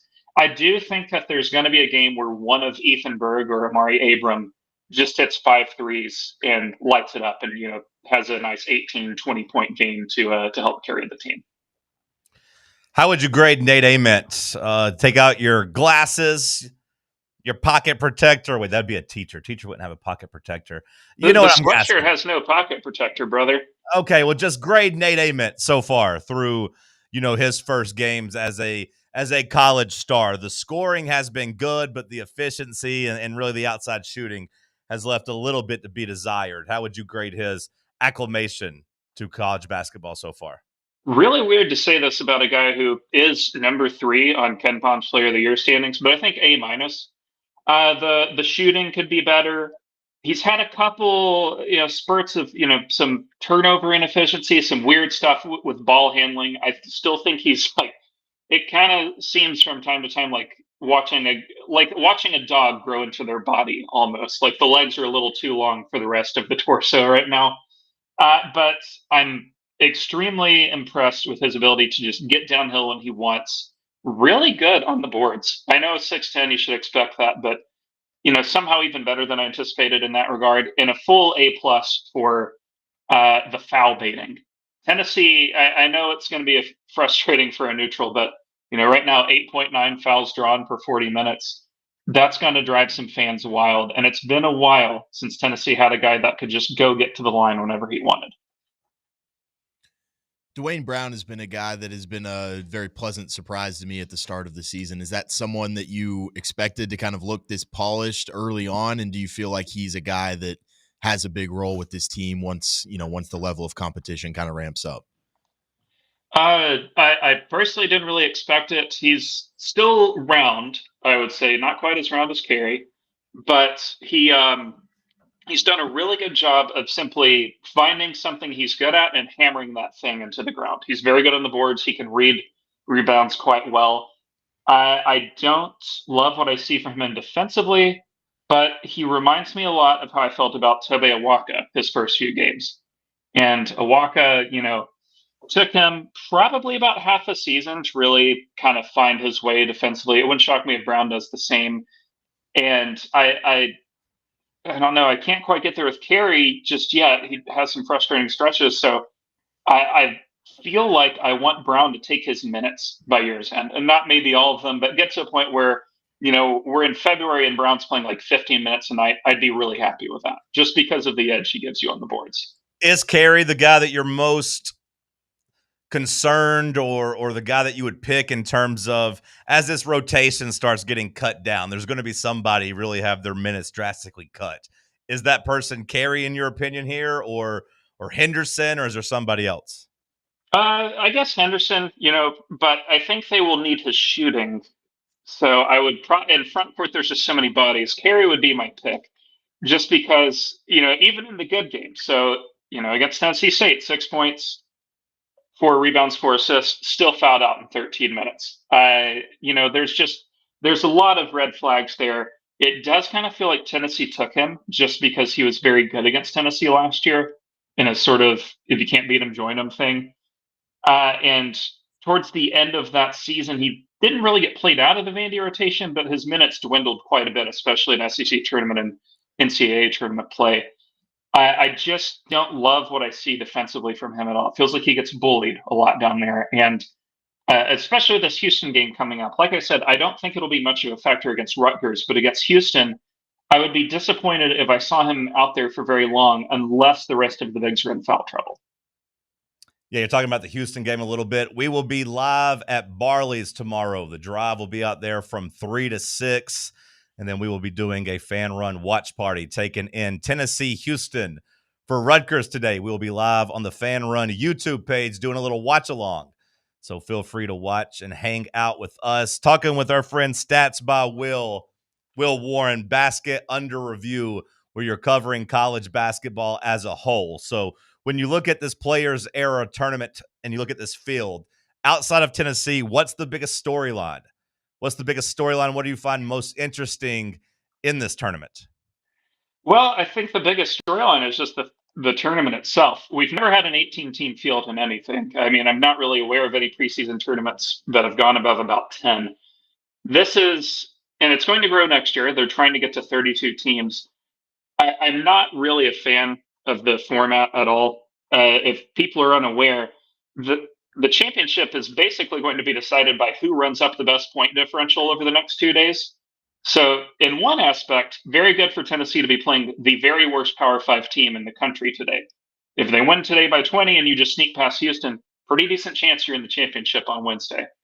But the other aspect of it is Kansas, for example. Kansas probably not, I wouldn't say one of the 6 or 7 best teams in this field. They draw Notre Dame and Syracuse, so I'd say are 2 of the 4 worst teams in this. They beat both of those teams by 10 each, they could be in the championship. So it's a confusing and goofy format, and I don't know. I don't love that this is taking away from stuff like the Maui Invitational or Atlantis or Oh, here he things of that goes. like. College basketball nerd, college basketball purist. I don't want to see all the new stuff. The bastardized NIL. Let them go play Chaminade. This is great, Will. More teams in Vegas. Viva Las Vegas. Let's do this. I want to see if Rick Barnes fully embraces the structure, because if they want to win a championship and they want to win this Players Era tournament, they probably need to beat Rutgers by over 20 points, right? Yeah, I think you really got to run up the score today, and they sure can. I mean, this Rutgers team just lost at home to Central Connecticut, who is going to be their favorite in their little conference, but that's still a horrible loss for any Big Ten team to take. They don't really have many dudes outside of Dylan Grant, Tariq Francis, the point guard and power forward. That's about it. I mean, Tennessee could really run up the score today if they want, and I think they're going to shorten the rotation and especially the lineups a good bit. You're not going to see. I would be shocked if you saw 20 different lineups like you have in these first 5 games. The upside of an event like this, even though I don't love the format, is no matter what happens the next 2 days, you are functionally guaranteed a really good team in the third game. So let's just say, for example, Tennessee draws like an Oregon or a Creighton or even an Iowa State. Like, that's another quad 1 game to add to your resume, and you win that, you come out of this even at 2-1. You're pretty happy with how things went. Cody, do you concur? Would you be happy with 2-1? Yeah, because that would include a win over whoever your third opponent is. Probably a loss to Houston. Yeah. Will, how do you think Tennessee matches up with Houston this year? This is the perfect time to draw them. I think you want to draw Houston in November. When you get to March, they're a finalized team. Kelvin really has them rounded into form.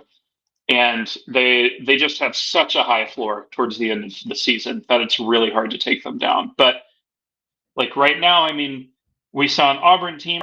I don't think Auburn is one of even the 6 best teams in the SEC. I feel like they're about 7th, 8th, 9th, somewhere in there. I know that's like a quote unquote road game. It was in Birmingham or whatever. But for that Auburn team to take Houston down the wire was a little alarming. I did love what I saw with Houston kind of struggling with Towson, who I'm not really high on, for 30 minutes. This is the time you want to draw them. So I like what I see there. Houston does not yet have that, go-to shot maker from 3. Sharp is kind of that guy, and Uzan has been in the past, but they don't have an LJ Cryer to bail them out at the end of the shot clock just I feel yet. like Sharp busted her ass in the tournament last year. I feel like he hit every big shot when they had to have one. He does, but they're kind of going to him too much, is what I'm getting at. They kind of needed. Cryer was great last year because it gave them 3 super shooters from the perimeter. Right now, they've kind of got 2. Flemings is not as much of a shooter from deep. Chris Senac, the center, sort of, kind of, not really. He's more of like a 2 attempts a game guy. They need that third super shooter from 3 to really open up their offense, and they don't quite have it yet. So there's a real path to Tennessee kind of Tennesseeing that game down to, like a 61, 60, like first team to 60 takes that one. So I like Tennessee's shot in it. I don't know that I'd pick them to win outright, but I like them a lot more now than I would 3 months from now. Houston, Gonzaga, and Tennessee are the 3 favorites to win the tournament according to my gambling odds. Houston plus 340, Gonzaga plus 480, Tennessee at 5-1. Talk me out of Alabama at 17-1, knowing that they draw UNLV in game 2 if they're able to beat Gonzaga in game 1. I mean, I outlined that exact theory in my piece for Basket Under Review. Tennessee and Alabama are both decent bets just because they play one, overwhelmed opponent in one of their 2 games. So all Alabama or Tennessee would have to do is run up the score in that game and then sneak past the second opponent. If Alabama can sneak past Gonzaga, they'll have a real shot to make the title game. And I felt the same way about 2 others. I don't have the odds in front of me, but I remember them being like 1,200 or higher. Kansas, I'm intrigued by. I know that Darren Peterson's a possible no-go for this tournament, but Notre Dame and Syracuse being your 2 opponents there is really tasty. And then Michigan. Michigan drawing San Diego State, who just lost at home to Troy. Don't love that for SDSU. And then Auburn, who I've already outlined I'm not huge on. And this Michigan team can really run up the score on the boards right now. They don't shoot very well, but they're tremendous in just getting more shots than you, which I would think is a real problem for an Auburn team that, already lost to basically Michigan South and Houston. So those four I'd take a look at: Michigan, Alabama, Tennessee, and Kansas. I know that we're getting ready to get some real data points on this Tennessee basketball team. But before we get there, has anything so far changed your opinion from when you and I talked on the Fan Run Podcast Network, where we kind of said, hey, I think you had Tennessee as a 4 seed with, as a Sweet 16 team. Has anything changed, good or bad, for your projection when it comes to the Vols? Same thing. I think the important thing is just staying healthy. If Estrella comes back and is the same Estrella we saw the first 3 or 4 games, then I do think that meaningfully changes the ceiling a bit, because that gives you a legit number 3. Because when we talked back in October, we knew who 1 and 2 were. It was going to be Ament and Gillespie, in whatever order. But we could not really figure out number 3, and I don't think either of us really even had Estrella as more than about the 7th or 8th man. So for him to evolve into the number 3, probably send Phillips to the bench, I would guess. Maybe Akpar, I'm not really sure there. But one of those two to the bench, that'd be a really big help for Tennessee. I do think, still 4 seed, still Sweet 16 area. But they have a real chance to separate themselves this week into something different. All right, tell the folks about the work you're doing. Basket Under Review, a collection of great college basketball minds coming together to give people really, really good college basketball intel and content.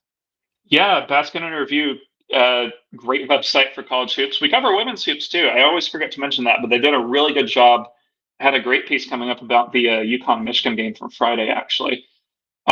Really impressed by what our team is doing. If you go there today, you'll get a full preview of all the Players Era games that are taking place today.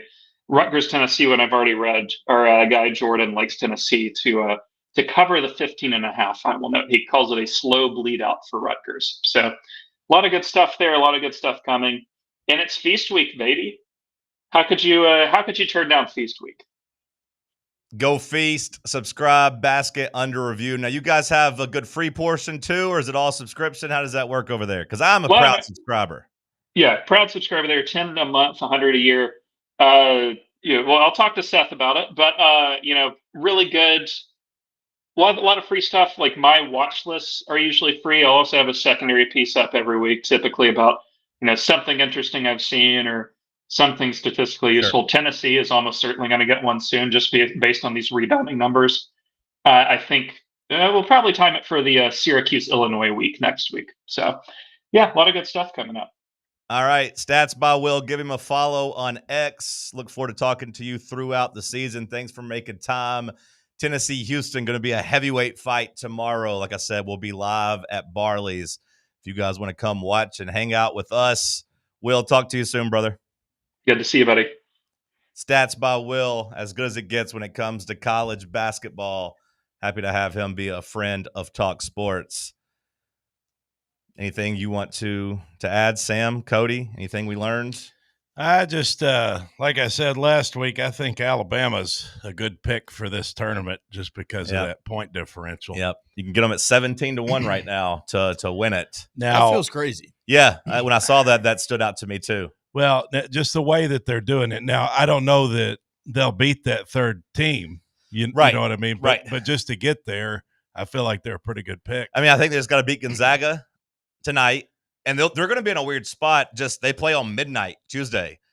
So theoretically, they should know the number they have to win by to advance to the championship if they win this first game. It'll be a situation where they go in that game like, hey, we need to win by 30 to punch a ticket into the championship. And they play Gonzaga at midnight, or they play Gonzaga tonight at I want to say like 8 or 9 o'clock. I guess the odds are because you got to beat Gonzaga first, right? Which will be a tough, right?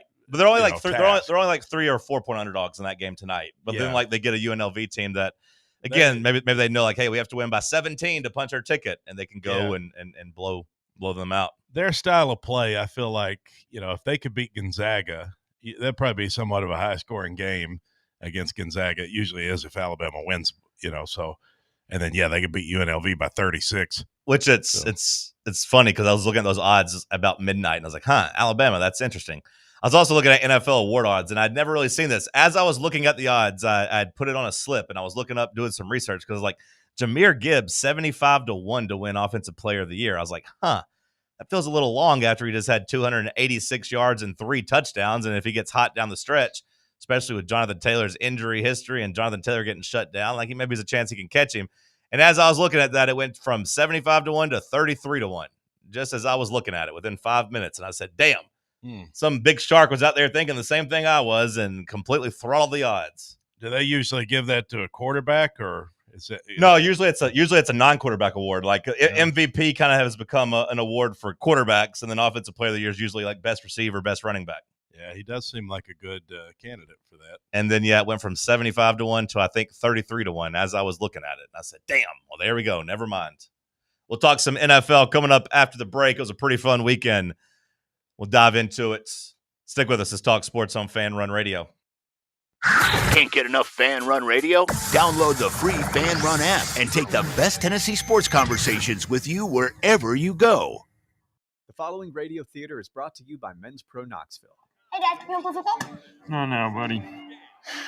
All right. Pops, want to work out? Maybe later. Hey, kids are in bed. What you up to? Tomorrow? You've got one life, and it's too short for not nows, maybe laters, and tomorrows. If you have ED and performance issues, your family, friends, and even your career has already been affected. Book your discreet evaluation at Men's Pro Knoxville and turn your tomorrows into today. Yes! Touchdown! Come on, one more, Dad. Today! Push, Dad. One more. Come on, push. Hey, kids are in bed. What you up to? Tonight. Call 865-544-8220 or book now in under 30 seconds at menspronknoxville.com. Men's Pro Knoxville, for every man in every season of life.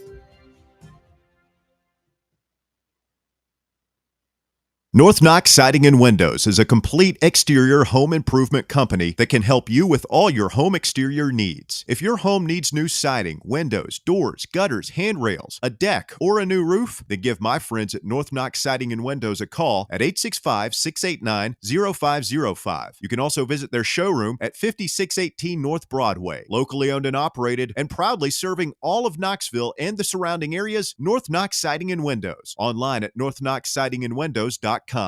Today, we raise a glass of Jameson Irish whiskey to the sport of football. Hear, hear! To Gaelic football, born in Ireland in 1885 in its thrilling blend of soccer, rugby, and basketball. On a massive field, 15 players kick or hand pass a round ball that scored points over a bar or into a net. No pads, no helmet, no sense. Hear, hear! To college football, which kicked off in 1869 when Rutgers beat Princeton 6-4 in the Battle of New Jersey. With 11 players and helmets and pads, teams battle on a 100-yard gridiron with explosive pass plays and hard-hitting tackles. Unless you're called for targeting. Hear, hear!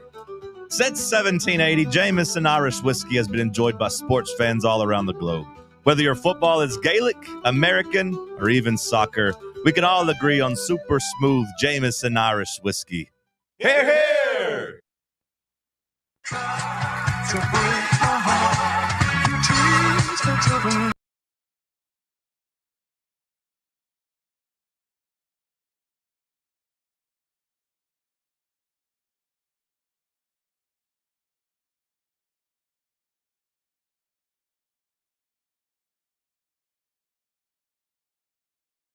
Let's talk some NFL.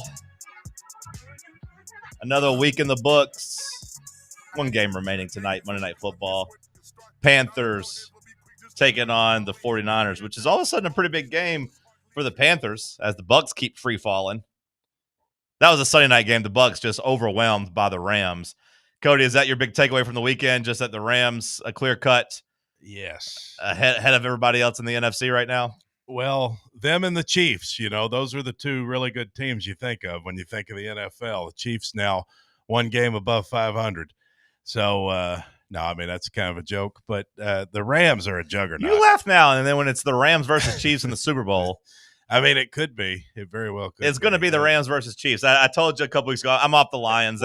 They don't have the line. They don't have the offensive line to win when it matters. The Chiefs game was funny yesterday because they were saying, with a win, Kansas City very likely to be in the playoff hunt. But with a loss, the percentage goes down to like 22%. Tony Romo was acting like they were dead. Like he was really – I don't know if he was just trying to sell it or what, but he was trying to act like the Chiefs dynasty was on the line, that they were dead if they lost that game, which I thought was a little dramatic. He was saying that at the end. He's like, just when you thought they were going away, not so fast. Said they were going to have to rebuild. He's like, just when you thought this might all be over and they were going to have to rebuild, they find a way to win. So you still feel good about it being the Chiefs at the end of the day? I'm still going to pick them out of the AFC. I'm just going to go ahead and tell you now that barring any type of injury, like as long as Mahomes is out there, just because I think that offense is going to get better. The defense, Spagnuolo will get it. We'll get it right when it matters. They'll send pressure. You saw Chris Jones be able to rise up and make plays when it mattered for that defense. And then like Mahomes, just to Rashee Rice. Oh, there's Kelsey. Oh, there's Xavier Worthy. Like I just find that they'll be there when it matters. Yeah. I don't know who I'd pick again. It's hard to pick against exactly. them. Like the Bills stink, the Ravens stink, the Patriots and Colts. I think it's just the Ravens are. They were gross yesterday. They barely beat Tyrod Taylor. Like they're making a push though. They're down 7-3 for most of that game, and then eventually scored. But yeah. But yeah, I mean they're going to be 7-5 after Thanksgiving after they beat up on the Bengals, and the Ravens will be there. But well, there's no scenario at this point, right, that the Chiefs will be at home. Like right. They're pretty much going to be going on the road. They should not be able to catch the Broncos, I wouldn't think. So Denver, you got New England, you got Indianapolis, like all with better records. But do you really believe in any of those teams against Patty when it matters? That's the thing. I don't think the Chiefs are that good, but they're just kind of coasting through the season, but they're going to win when it matters. So the Patriots eke out another gross win. That they were able to survive against the Bengals. No thanks to Drake May for his fantasy performance, at least. But they won their 9th game in a row. They continue to win. They have the inside track for the 1 seed in the AFC. Anything else in the AFC? I mean, Shador makes his debut. They get a win. First Brown to lead. The first Brown quarterback to lead their team to a win, and 30 years basically. Well, he had the best task you can have in the NFL. You go to weather-controlled Las Vegas against maybe the worst team in the league, against the Raiders, and they didn't put too much on his plate. Didn't ask him to do too much. He made a couple of nice plays here and there, but you got the best defense you could have against that Raiders team, and it seemed like a pretty easy job for Shador. Like given that it's an NFL game, I don't know what task would have been simpler. Here's what we got. We got a defense that's going to help you get out to a lead. You're playing maybe the worst team in the league, and there's no bad weather to deal with. Like, not a bad assignment. Going to play the Raiders your first game. The one throw Shador did make early in the game, though, in the first quarter, when he's rolling out to his right and throws it 50 yards in the air on the money like that. That was a big-time NFL throw. Yeah, he made a couple of nice plays. He did enough for what they asked for him to, it wasn't a disastrous effort. His overall numbers, whatever, 11 for 20, 209 yards, 1 touchdown, 1 interception. He did throw the ball down the field a little bit. Only sacked 1 time. So, I think for Shador, that's a pretty big deal. Like the Vegas defensive line isn't great by any means, but you do have Max Crosby out there. And you look at Shador, he holds the ball too long. He drifts. It didn't seem like he really did that. He played on time, I thought, against the Raiders. So that was a good debut for him. Did you see his comments after the game? No. What did he have? I mean, he's not backing down. He's not going to be less brash. I mean, I think he's keeping his confidence and said, hey, yeah, We did all that. We made history. We did all that after just 1 week of practice. Imagine if I get a full off season, kind of as a guy ready to train and get a chance to be a starter. And it's just kind of pitching himself for the job even before the game when they're asking him about it. He's like, I'm going to try to show Cleveland that I'm what they've been missing. Well, the coach still wasn't ready to. No, the coach doesn't like him. Declare him as a starter. Yeah, the coach doesn't like him. He's like, yeah, let's wait and see with Dylan Gabriel, see if he's back from concussion. They will fire the coach if they bench Shedeur. Because at the very least, look, I'm not a Shedeur fan. I'm not a Shedeur hater. I think that he is probably not ever going to be a good NFL quarterback, but I will say that he is more exciting. He is a reason to have hope. At least he's interesting. Dylan Gabriel's none of those things. So, like, if I am Stefanski and I'm Cleveland's fan base, like, cut the crap, man. Don't tell me you need to go watch the film. Don't tell me Dylan Gabriel's going to have a chance to get his job back. Dylan Gabriel ain't that guy. There's no hope there. He is a backup quarterback at best. Shedeur may or may not be. But, like, I want to see more of Shedeur. I want to see him get a chance to play at home in front of those fans against the 49ers. I want to see him play at home in front of those fans against the Titans. Give him a chance, a couple games, to see if he can actually do something with this. Well, like you said, if nothing else, at least he's interesting. Yeah. And when it comes to the Browns quarterback situation over the years, I'll take that if I'm a Browns fan. At least give me the guy who will have a couple of fun quotes in the press as opposed to just another lackluster, run-of-the-mill bad quarterback. Well, and like I said, the one throw he had on the rollout where he hit him 50 yards down the field, Dylan Gabriel can't make that throw. Like, Dylan Gabriel can't do that. So at least there's something there, too, talent-wise, that I think you need to see a little bit more of. And maybe he crashes. Maybe he plays against a 49ers team, and he gets back to drifting and taking sacks. But for now, he definitely has earned another start. I don't think Stefanski has a chance of benching him this weekend after a win. That seems bad. So no, you might as well roll with it. Yeah. I mean, see what he's got against San Francisco. See if you see any flashes of, potential. I mean, I don't think it's going to work out. Like, I don't think Shedeur is that guy, but like you said, Dylan Gabriel, definitely not that guy. So, and it's easy to have hope, I think, in that division, like not for this season, but when you look at the defense that you've got, and as long as you got Myles Garrett, man, like Myles Garrett and Mason Graham coming up the middle and Myles Garrett collapsing the edges, like they got a recipe like where they just need average quarterback play. They've just not been able to get average quarterback play despite trading a bunch of first-round picks and giving a guy $230 million like you thought that like Deshaun Watson was going to be that guy that fixed things. And, of course, that's been an absolute disaster. But, like, you just need average quarterback play. Well, if they had average quarterback play, they'd be contending for that division this year. Yep.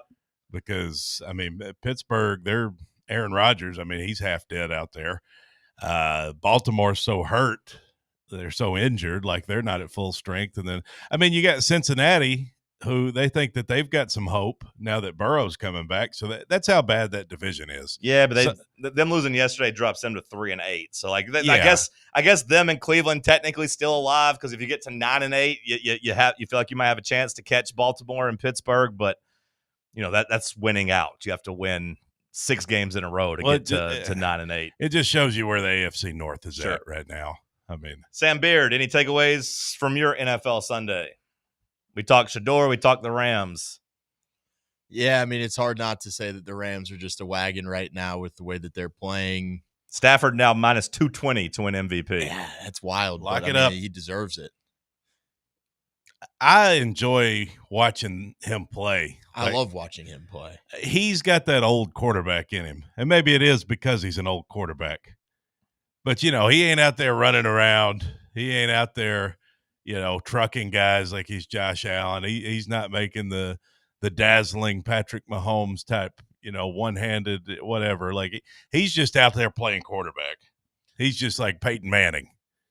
I mean, he's in the pocket. He's going through his progressions. And I know that this result happened on Thursday, but, like, I feel like the AFC South is just still right there up for grabs.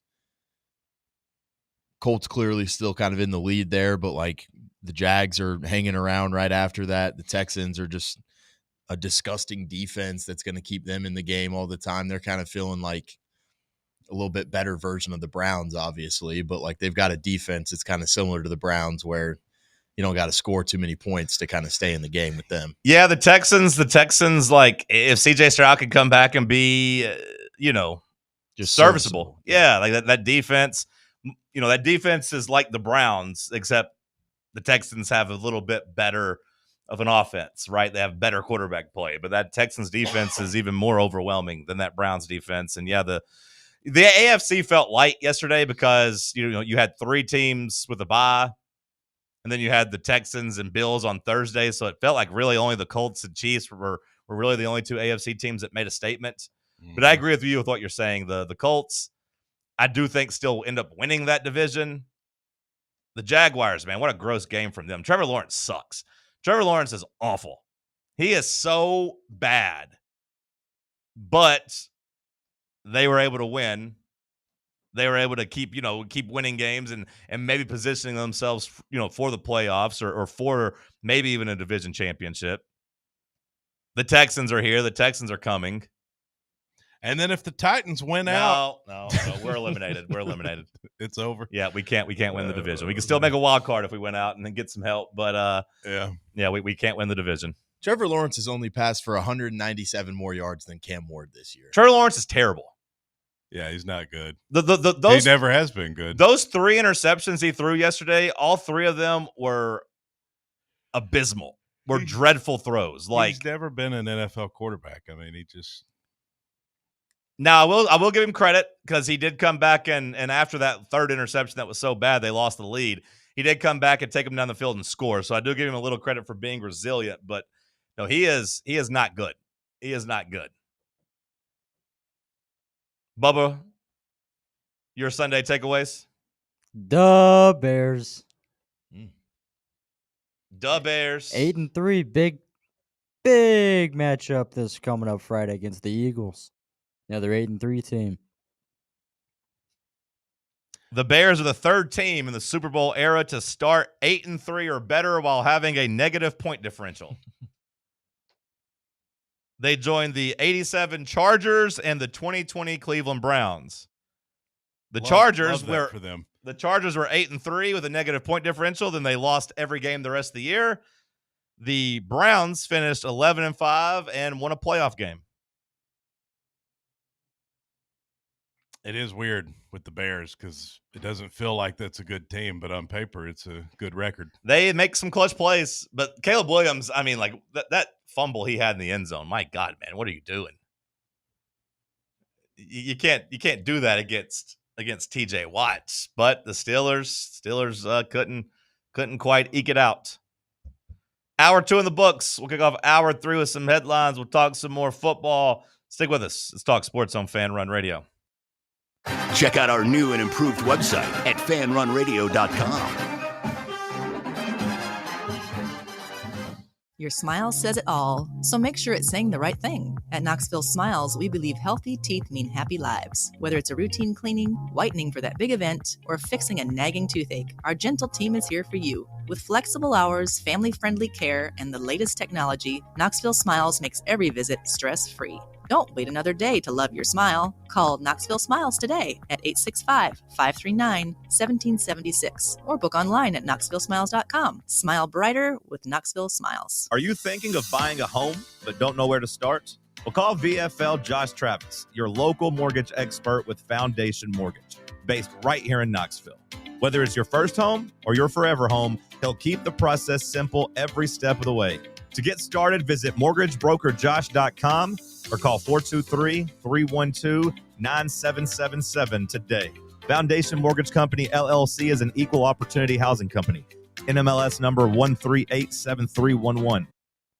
You're listening to FM 105.7. This football season, crack open a cold beer that doesn't fumble the flavor. Garage Beer is 100% beer-flavored beer. No gimmicks, just cold beer. Co-owned by the Kelsey brothers and brewed right here in the Volunteer State, Garage Beer is perfect for fall fire pits and Tennessee tailgates. So pick up a 12-pack today of the official beer of Football Fridays on Fan Run Radio. Garage Beer, 100% beer-flavored beer. You're listening to FM 105.7 and AM 1340, WKGN Knoxville, and W289CU Knoxville, Fan Run Radio. Dick's House of Sport at Westtown Mall is a destination devoted to sport, and it's your destination for exclusive events and experiences. Come visit a store like no other. Check out our 40-foot rock wall, golf performance center, Hit Tracks batting cage, and outdoor turf field. You can now rent our space for private events and birthday parties. Learn more about our events and exclusive product launches on Facebook and Instagram at Dick's House of Sport KNX. Dick's House of Sport, proud partner of Tennessee Athletics. Located in Knoxville's historic Old City, Barley's offers great food, live music, the best draft beer selection in town, and now your new favorite place to watch sports. Their indoor projector is perfect for any weather, and they've revamped their upstairs area with more TVs to take in all of the action. Their menu features hand-battered chicken tenders, juicy burgers, fresh salads, and the tastiest pizza in Knoxville. You can enjoy their happy hour drink specials daily from open until 6 p.m. Barley's Tap Room and Pizzeria. Running a business, coaching a team, planning your next big event, you need more than just gear. You need SM Athletics and Logo Solutions. Custom uniforms, branded apparel, promotional products, done right, done fast, and built to show off your brand with pride. From local businesses to high schools to major universities, SM Athletics is trusted by winners. Get real service, get real quality, get noticed. SM Athletics and Logo Solutions, where your brand comes to life. Visit smathletics.com and let's build something great together. In a world filled with deadlines and screens, sometimes we forget the simple joys of life, days filled with special moments. At Inward Half, we understand the essence of these moments.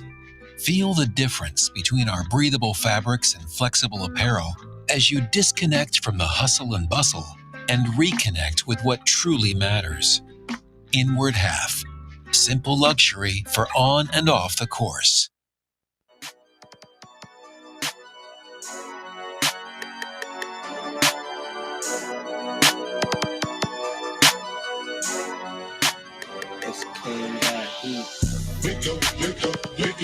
Talk Sports.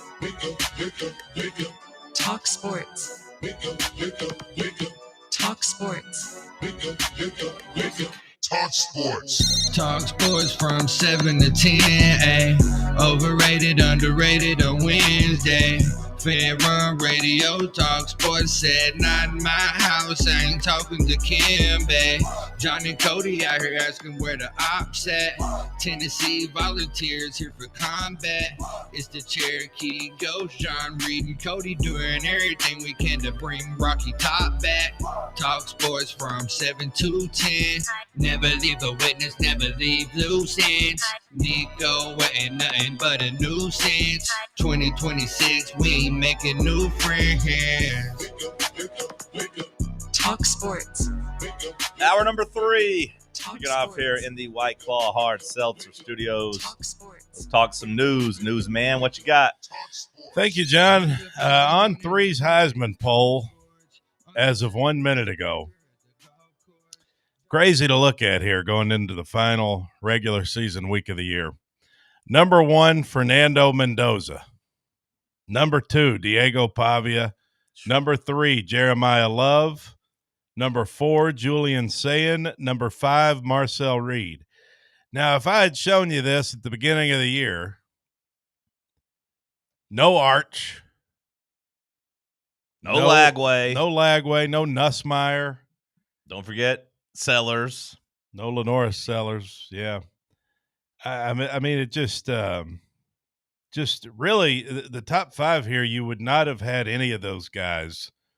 Maybe you put the Ohio State quarterback in there just because he's the Ohio State quarterback. Like maybe I could have sold you on Julian Sayin, but nobody else was talking about Fernando Mendoza, Diego Pavia, Jeremiah Love, or Marcel Reed for that matter. Not only did the missed field goal against Georgia, kind of hold our season back, probably kept Joey Aguilar from being in this conversation as well.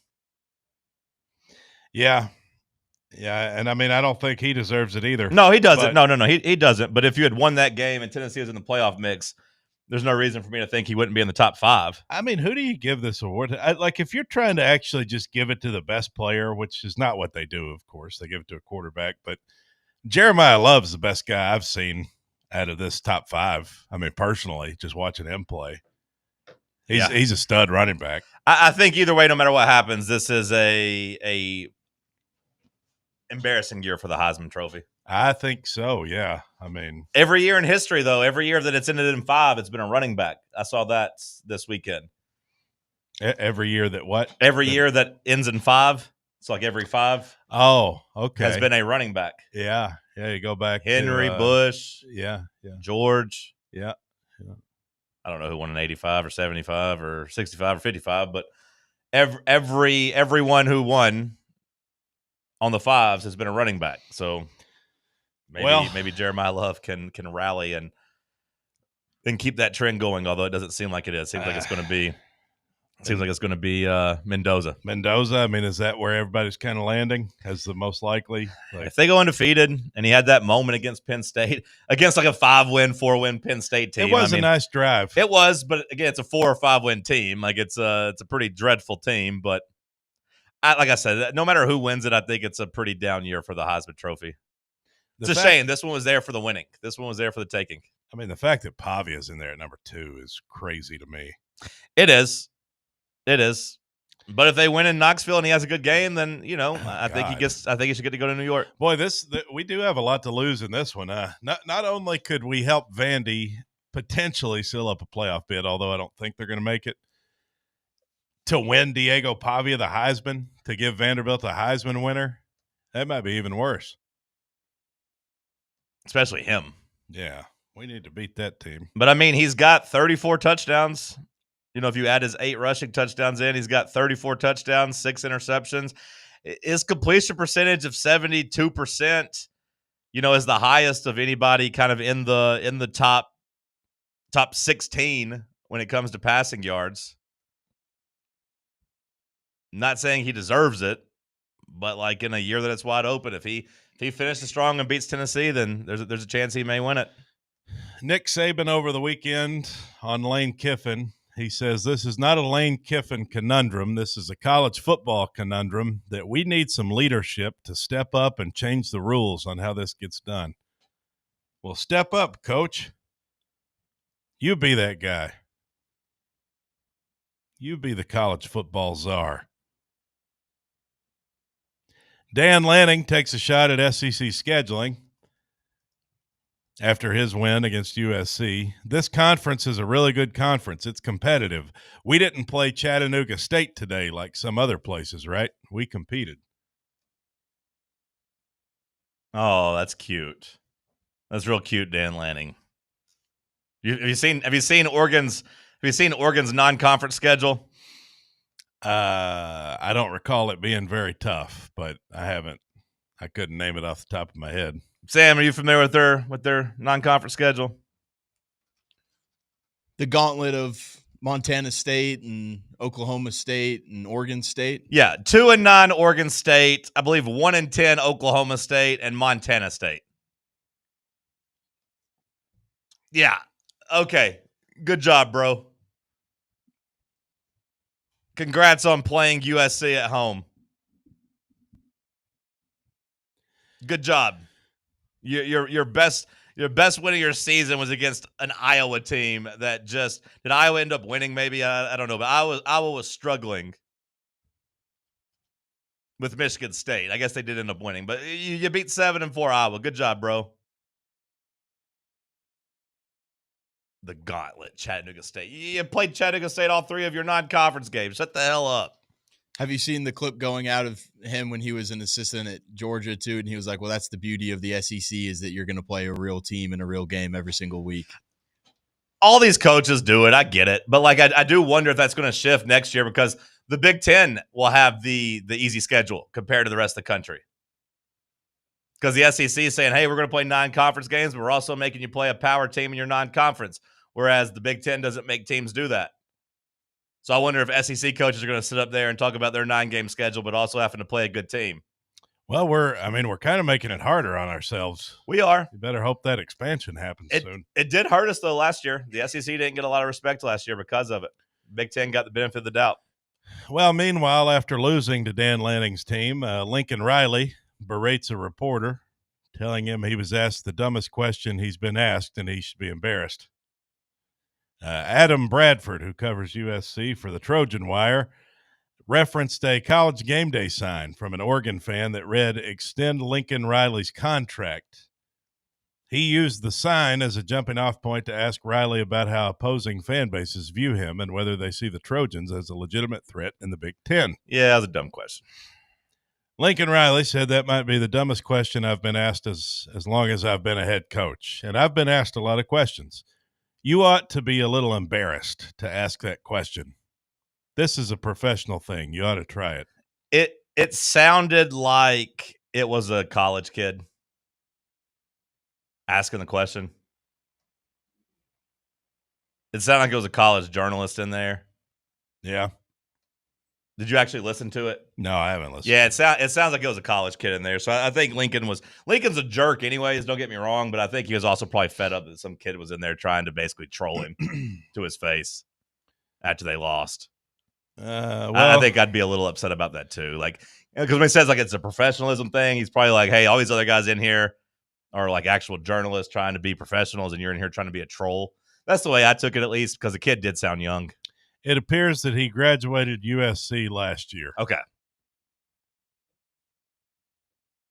Does he have like a real job now? Is he writing for somewhere? Yeah, he covers USC for Trojans Wire. Okay. Of USA Today Sports and the Dodgers Foundation. Okay. I mean, Trojans Wire, I don't know if that's like a fan site or whatever, but I'd imagine he has had his credentials removed. I'd imagine Lincoln Riley got his credentials removed. He's a jerk. I don't like Lincoln Riley. Yeah. Chip Kelly out as the Raiders offensive coordinator. Yeah, but he had like a 3-year pretty lucrative contract, so he's going to get paid out to go away. So not all bad news for Chip Kelly. I wonder if he could end up somewhere in the college ranks again. He did pretty good at Ohio State last year. As an offensive coordinator? Yeah. Possibly. Yeah, I would sign up for that if I needed an offensive guy. I don't know if I would or not. Chip Kelly had like a good 3-game stretch last year, but they were pretty bad last year. You don't remember how bad Ohio State was until they beat our ass and then beat Oregon's ass? Yeah. They were abysmal. Like, the fact that Chip Kelly was able to leave that season getting heralded as a genius again because he realized, like, after their back was against the wall and it was do or die, like, hey, I should probably just throw the ball to Jeremiah Smith a lot. It took him 12 games to figure that out. My dumbass, your dumbass, probably wouldn't have gone to Columbus, Ohio had they just been throwing the ball to Jeremiah Smith all season because they wouldn't have been the 8th seed. That's true. Yeah. So, like, Chip Kelly really gets credit for being a great coach last year when he actually coached us out of a lot of money, but also coached us into an ass whipping because they were the 8th seed for some reason. He coached us into thinking we had a chance to win in Columbus. Yeah. Which in hindsight, pretty damn dumb. But hey, big game this week, Ohio State, Michigan. It's going to be so funny when Ohio State wins the national title at 15-1. Just finishes the year with a big L to Michigan again. Where's the game? Do you know off the top of your head? Is it in Columbus? It's in Michigan. It's at the Big House. Michigan beat them last year, in Columbus. At the Big House. That's going to be funny. No way they lose this. They lose that game. Ryan Day is like 82-10. They should win this one by like 20. They should do what Heupel didn't do against Florida and just foot on the gas the entire time. Just run the score up. Ryan Day's record as a coach is incredible. Michigan is owed a beating. They should go out of their way to make sure they give it to them. Have you seen a spread on that yet, Sam? I know it's out, but do you know? I'd have Michigan favored. No, you wouldn't. Michigan -1.5. No, I'd have. No, you wouldn't. You see a spread on that? I'm looking it up. Looks like 10.5. Yeah, 10.5. Take the Wolverines. At home, that's a lot of points at home. Yeah, they might fire more if he loses that game by more than 10.5. They might just go ahead and say, you know what, this ain't going well, buddy. You ain't got what it takes. Well, it appears that we lost a VFL over the weekend. Yeah. DeAndre Johnson, former Vols edge rusher, has died. Yeah. That was tough. When did he play? Was he with Pruitt into Heupel? He was here, I want to say, let me look it up just to make sure. I remember him. He was on the 2020 roster for sure. Yeah, okay, so COVID year 2020 was his last year. Okay, so he never played under Heupel. No, he was here from 17 through 20. Well, that's a shame. R.I.P. A lot of people spoke highly of him throughout his time at Tennessee. Played hard, but also everyone just kind of said he was a joy to be around. Do you know what happened to him? I haven't seen anything. I haven't either.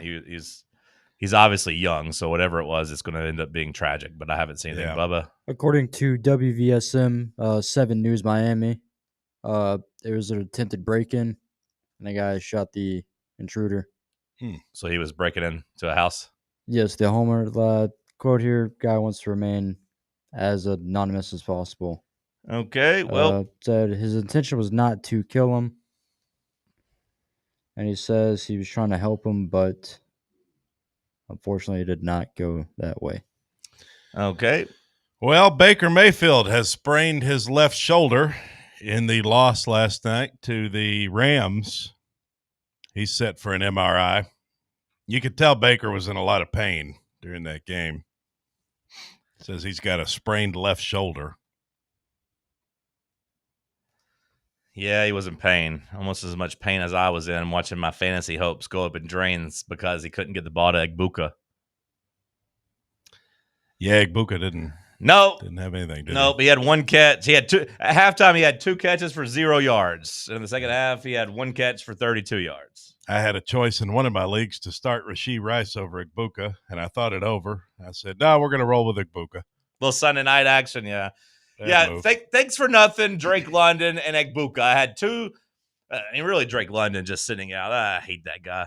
Because I had to play Keyshawn Butte, and he had, 3 catches for 30 yards because Marvin Harrison Jr. is hurt. 3 of my – I went in with an embarrassment of riches at wide receiver with Harrison, Egbuka, Puka, and Drake London. And then by the time it was all standing, Puka's the only one I could count on. God, I hate fantasy football. I do too. Nothing worse than when you have performers on the bench and you. Well, I didn't have any performers on the bench. They're all out. They all had the big O next to them. They're all soft. They all were hurt. Oh, I had to get my appendix taken out. Yeah, tough it out, Marvin Harrison Jr. Your dad killed somebody. Oh, your dad shot somebody at a car wash, and you can't tough it out and play football. And finally, Jalen Hurts says that the meltdown against the Cowboys needs to light a fire in the Eagles. 21-0. Dallas came back. How about them Cowboys? How about them? On this day in history, 1991. 91. There's some good ones today. I said 91, but if you want, you can also do 63 is a pretty good one. Does that have to do with rock and roll? 91 does. Something to do with Nirvana? Nope. Oh, well, what else was there? Did it have to do with Pearl Jam? Nope. Did it have to do with the Rock and Roll Hall of Fame? In a way. I'll say yes. Did this have to do with a tour? Nope. Was it a song release? Nope. Was it an older band that came before the 90s that did something in 91? Yep. Was it Aerosmith? Nope. Was it the Eagles? Nope. Was it an American band? No.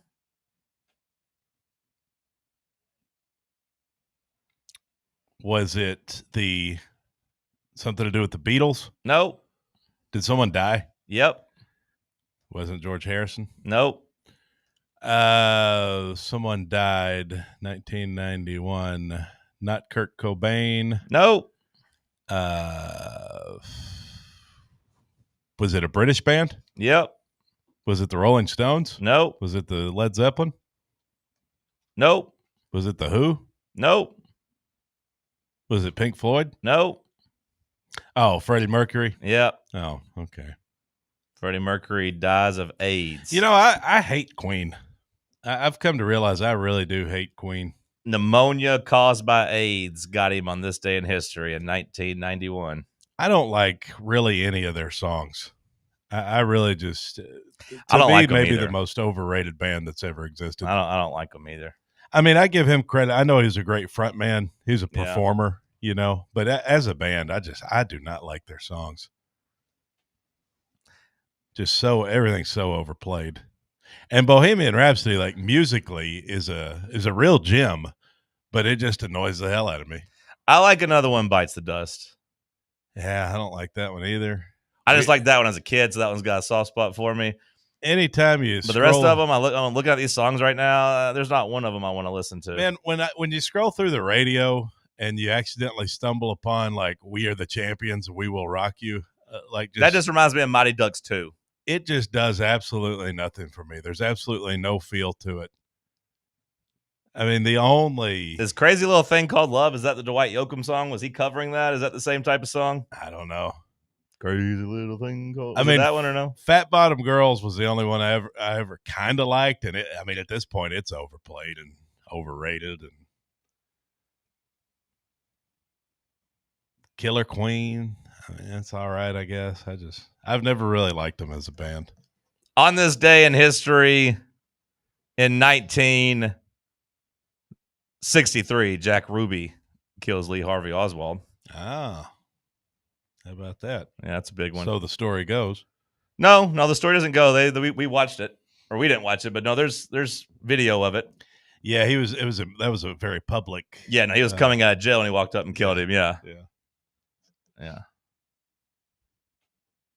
Yeah, because I think Lee Harvey Oswald had stomach cancer and was dying anyways. So I think the story goes the mob said, "Hey, you got to go take care of this for us." Put him out of his misery, huh? Yeah. Okay. Did you learn anything today, Sam, on this day in history? No. I guess I figured out that Freddie Mercury died today. Yeah, nothing really that you can take home with you. Queen does kind of suck. They do.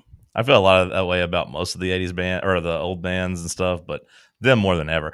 At least with most of them, I can hear some songs, but you know what? I understand the appeal. With them, I've never gotten it. And I've almost felt embarrassed because I'm like, I don't like any of these songs. Like, everyone goes through the phase where all their friends like rock music and all that stuff, and they play like Bohemian Rhapsody. Like, this is stupid. I don't want to hear this.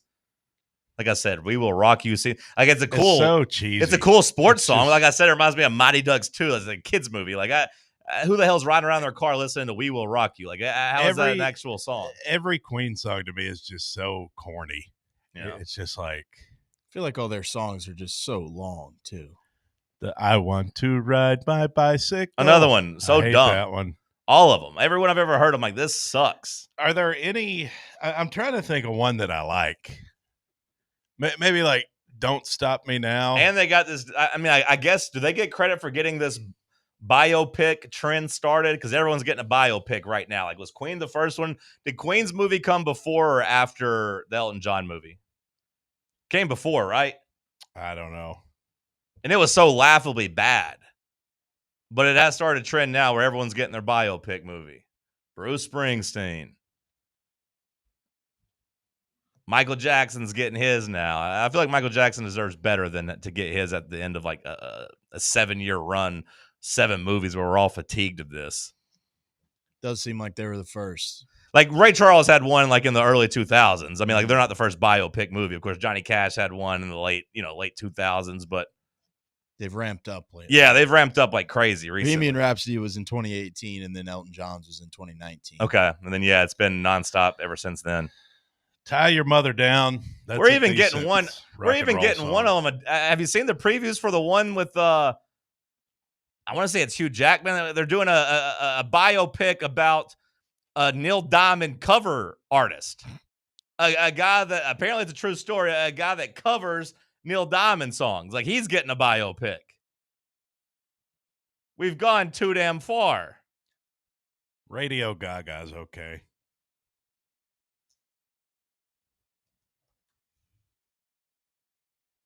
Yes, it's him and Kate Hudson. It's coming out on Christmas. Get the hell out of here. We've gone too far. Let's go to break. It's Talk Sports on Fan Run Radio.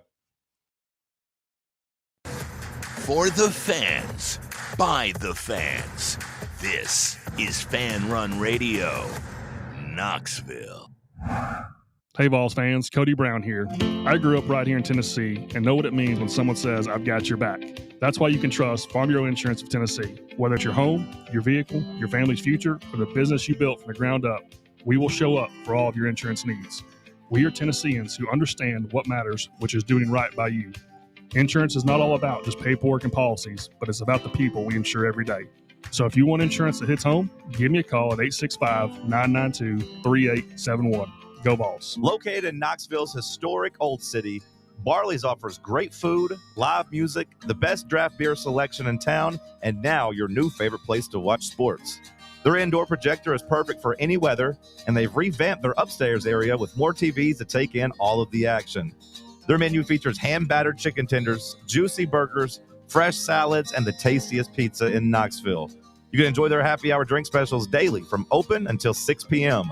Barley's Tap Room and Pizzeria. This football season, crack open a cold beer that doesn't fumble the flavor.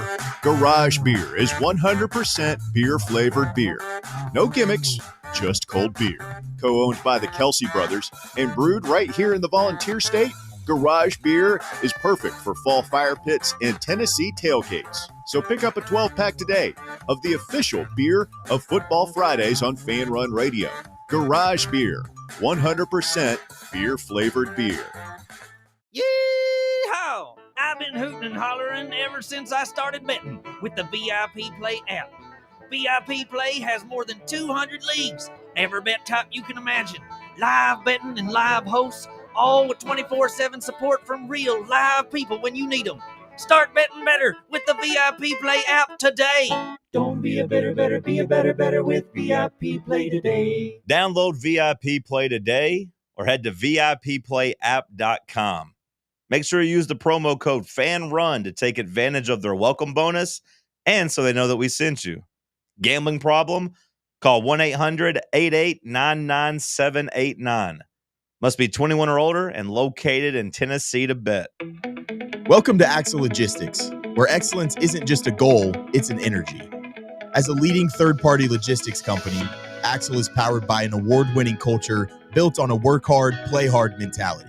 Here, the drive for success is contagious and hard work never goes unnoticed. Whether you're just starting out or looking to level up, Axle Logistics is the place to launch your career. Join us and take your ambition to the stars. To learn more, visit axlelogistics.com. A brand built in Tennessee and born from the love of the game. Inward Half revolutionizes golfing comfort. Crafted by a former pro and dedicated enthusiast just like you, our luxury performance wear guarantees you stay cool and comfortable through every swing and every day. We're not just a brand. We've set out to create a lifestyle for those who understand that impeccable style and premium performance are a hole-in-one. Enjoy the walk-in with Inward Half.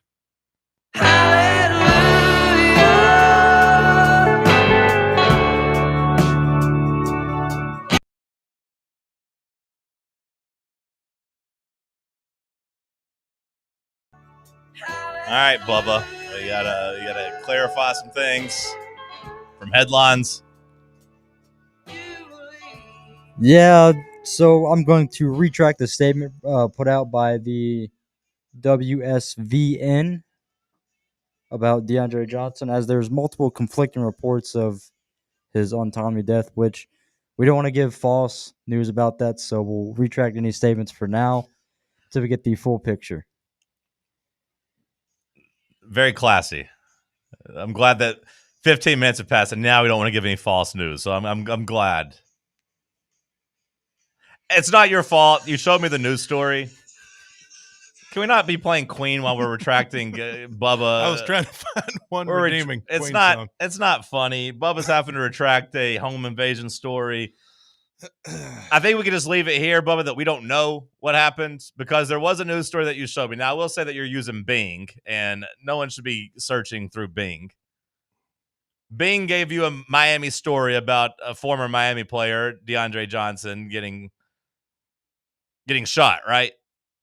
Did Yeah. it say DeAndre Johnson's name in it whenever you went through it, or did it just say former player? Because either way, there's that, and there's some other things on Miami message boards that said that he did it himself. So let's just end it here with we don't know.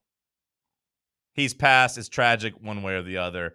Cody, did you find any Queen songs you liked? I give Tie Your Mother Down credit as a pretty good rock and roll song. Bubba, from now on, please use Google.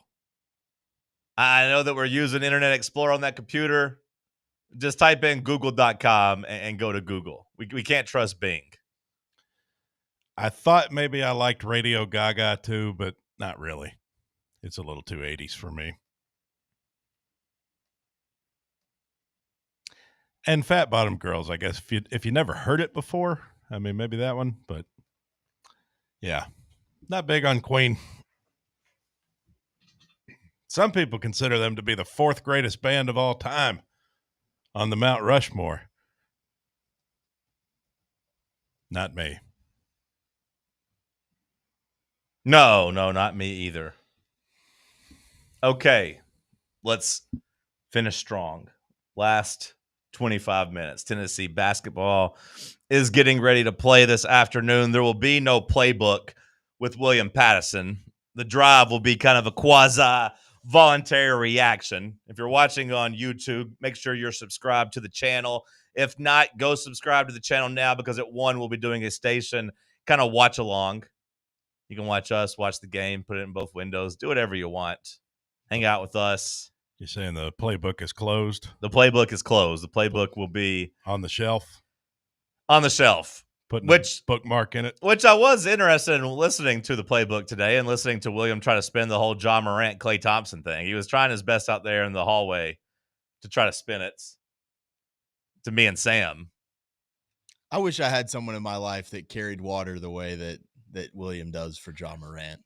He does it for Trevor Lawrence too. It's admirable, honestly. We got to. It's weird. It's weird. It's weird. He's picked 2 absolute losers to base his whole sports identity around. And I will give it up for Ja that at least like before he basically quit basketball, like 3 years ago when he was actually trying and cared, like he was exciting to watch. Like it probably was really cool to be a Grizzlies fan and be like, wow, we finally got us a star. But then like the old Memphis star, like Derrick Rose, his body gave up on him and he kind of quit caring about basketball and kind of flamed out. And he'll always be kind of a what if. He'll be one of the greatest what ifs of all time of like wasted potential and all that. But for William to just to base his whole NBA fandom and NFL fandom over 2 absolute losers in Trevor Lawrence and John Morant is crazy. Did you see what happened to Ja over the weekend as he made an ass of himself again? I didn't see, no. He tried. He's trying to beef with Klay Thompson. He came out on the court trying to be a tough guy, putting like a finger in his face. Some are saying like a finger gun in the face. I don't know. Either way, just finger in his face, and then was yelling at Klay Thompson. And then Klay Thompson gave him the disappointed dad statement after the game. Just about Klay Thompson took a blowtorch really to the Grizzlies and to John Morant's entire existence, and was basically like, yeah, I used to. He's like, I had a lot of respect for the old Grizzlies, the grit and grind grindhouse Grizzlies. Like I loved Mark Gasol and Zebo and Mike Conley. Those guys were tough as hell. Now these new cats, they run their mouth a lot for a team that's never won anything. They do run their mouth a lot, don't they? And then said it's kind of fitting for John Morant to be on the court arguing while wearing street clothes. It's kind of like no accountability, doesn't play. And then when like the whole disappointed dad, like, our league needs Ja to be out there playing good. Like we need our good players to actually be on the court. Seems like he cares about other stuff more than basketball. Just did the whole disappointed dad thing to him, and it was pretty good. And it's another example of John Morant just making a fool of himself. Yeah. Putting himself in the spotlight for wrong reasons again. Yet again. My favorite tweet from this whole thing has been he politely called him an underachieving waste of talent, more known for antics than accolades. Well, that's 100% what he did. And look, I mean, Klay Thompson is washed right now. Don't get me wrong. Klay Thompson is that veteran at the end of his ropes. He should be playing 15 minutes a game, 20 minutes a game at most, like coming in trying to be a sharpshooter. The fact he's actually having to be out there playing so much is kind of why Dallas sucks. That is true. But also Klay Thompson is a champion that has had big moments. He's also well-liked and pretty well-respected. He's also getting to make love to Meg the Stallion, which is pretty cool. I think that's good for Clay. A lot of basketball players that are playing better than him in the league right now would probably trade places with him if they could. Both because of Meg the Stallion and because of the, 4 championships? Then on the other side, you just had John Morant, who, again, what was that quote again, Sam? An underachiever known more for his antics and his play. Mm-hmm. Which, again, John Morant was cool. He was really good at basketball like 3 years ago. Murray State, that's right. He Murray was fun State. then. Well, I don't know how fun he was at Murray State. I didn't watch many Murray State games. But when he busted in the league, yeah, like, oh, wow. Is it fair to say that in the last 2.5, 3 years, the biggest John Morant on the court highlight was when he dunked on Wemby when the play didn't count? Like the whistle had already blown, and like he dunked on him and fouled him, kind of pushed off and had like it was kind of an offensive foul, really, if you ask me. But like that's been like his on the court biggest achievement, right? Of the last 2 years, dunked on Wemby after the whistle. That's sad. I mean, it really is. That's pathetic. I mean, it really is. Talk about overrated. I agree. I concur. It's not Wednesday, but although at this point, I don't even think he's overrated. At this point, like even his biggest fan, William, had him like in the top, like hanging out in the top 50 range. Called him like the 45th best player in the league. So I mean, like it's really cratered really quickly for him. And again, just another example of him being in the news for the wrong stuff. Just not that guy. He's just not that guy. Yeah. Which Memphis, not to make it a full Grizzly segment, but I do find them to be, we talked about the most interesting thing from the NFL weekend. There's been a lot of buzz the last 2 months about just the Grizzlies in general, how the NBA has kind of soured on the idea of expansion, of getting like a 31st or 32nd team, and how now it's more so about maybe just moving a current team, aka Memphis or New Orleans, because they want to get in Seattle and they want to get in Vegas. But maybe the owners don't want to bring in 2 new teams because then they got to split the TV money 32 ways instead of 30 ways. I don't want to split that pot anymore, huh? Which on the other hand is kind of a wash because they get like a big fee for like an expansion fee. So like they're just trying to figure out which money's worth more. But then also we'll lose players if we expand. They'll do a draft. And they'll take some of our players. So it might be better just to like move the Grizzlies out of Memphis. How about a Chinese team? Well, there is a whole there is that too. Not China, but like the fact that the NBA might be trying to like create another league and like create like they got their hands in like some European basketball. They're trying to kind of expand and do a thing, like some global stuff over there. Send them back. I don't think it'd send them back as much as it would lead to more people getting brought over. Oh, great. And like all of a sudden, foreigners in the NBA. All of a sudden, this in-season tournaments might be more of like, hey, you play this, but you also play some international teams in this in-season tournament. They need to go back to the old days. They need to have 8 teams. 1 in New York, 1 in Philadelphia, 1 in D.C., 1 in Los Angeles. Imagine how good the teams would be. Put 1 in, St. Louis, something like that. Detroit. What's that? We're at 6. Atlanta. And then give Miami a team. There you go. That's your NBA. 8 teams. Now maybe you got to have 2 on the West Coast. Maybe 1 in the Bay Area.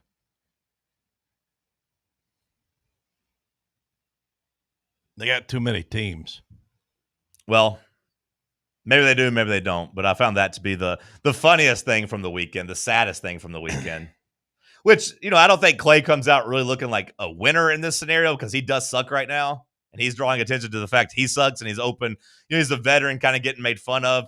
Like this, maybe the saddest retirement announcement from a legend happened over the weekend too, where you just get the update like Chris Paul's retiring. And it's been so bad for Chris. It's been so bad for Chris Paul in LA, like his last stint with the Clippers. Like he's just getting DMPs. He's not getting to play.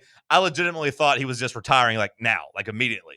I didn't know he wasn't already retired.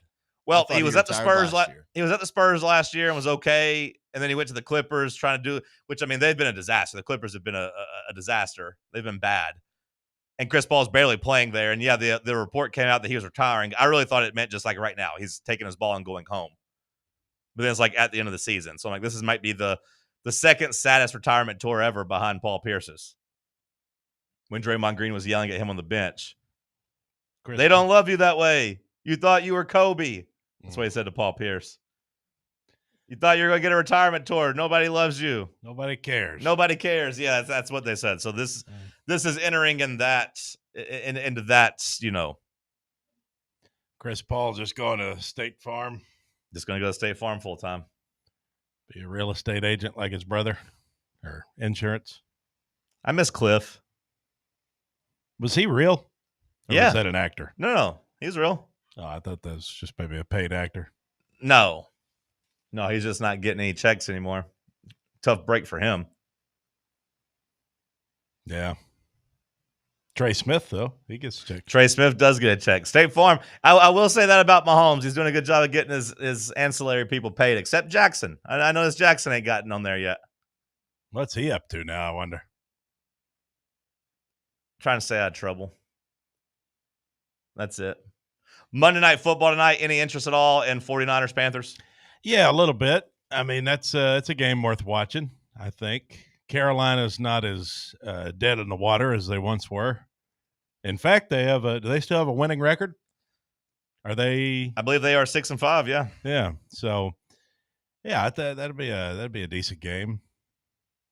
I'll give it a little bit of attention. I'll watch it for a bit. Second half, anyway. Feels like a must-win for both teams. It feels like a must-win for the 49ers if they have any interest in trying to stay in that division race, but also the wild card race is going to be pretty crowded now that the Bears are 8-3, the Packers have 7 wins, the Lions have 7 wins. You don't have a lot of room for error there because you can pretty much pencil the Rams and Seahawks in, which means there's only 2 wild card spots left. I just told you the Packers have 7 wins, the Lions have 7 wins. So somebody has to get left out between the 49ers, Packers, and Lions. One of those teams has to get left out. Somebody's going to be disappointed. Yep. So that makes it intriguing.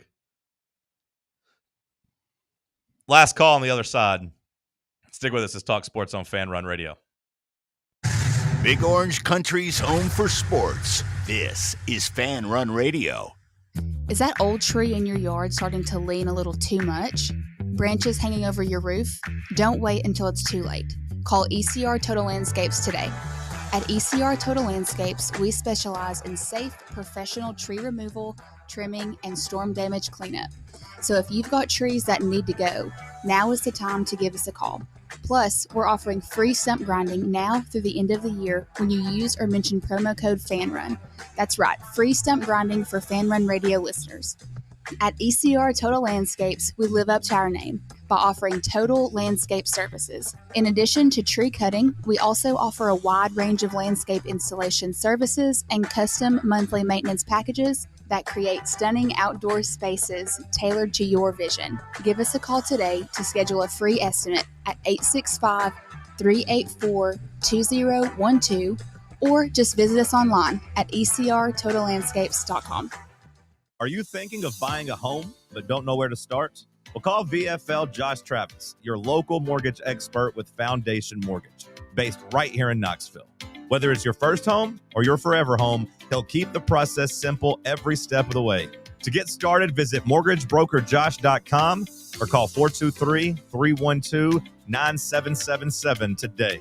Foundation Mortgage Company, LLC is an equal opportunity housing company. NMLS number 1387311. Yeah, it's another day, but what kind of day is it really?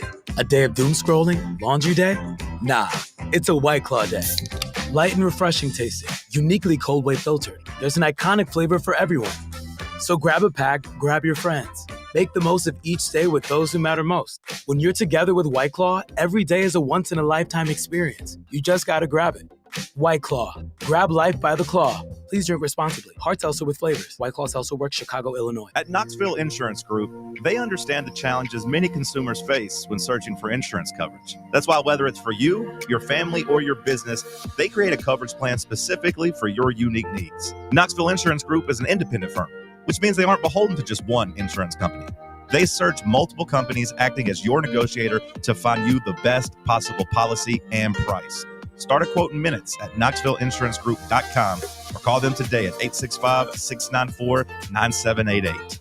Got a flat tire? Strange noise under the hood? Don't stress. Roll into Matlock Tire and Auto Service. From oil changes and brake repairs to brand new tires, Matlock's certified techs do it all. Fast, friendly, and fair priced, Matlock is the home of the price match guarantee. Bring in any competitor's ad and Matlock will match the exact same tire for the exact same price. Matlock Tire and Auto Service. 5 locations in East Tennessee. Visit MatlockTireService.com to find the location nearest you and schedule your appointment.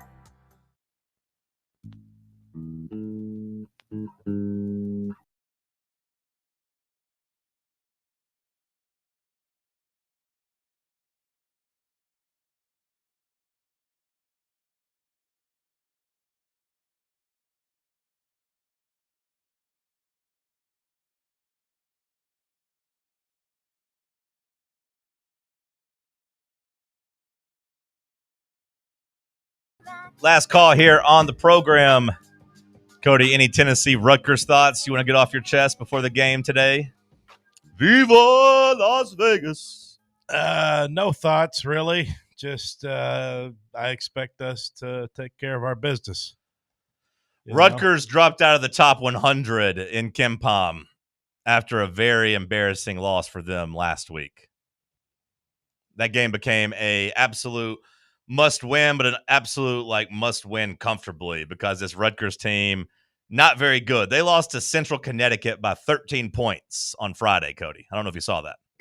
I've never even heard of Central Connecticut. Well, they lost to Central Connecticut by 13 points after beating American University by only 9 points on Tuesday. So they are one of the worst teams in the power conference. They are what we consider poopy. They are not very good.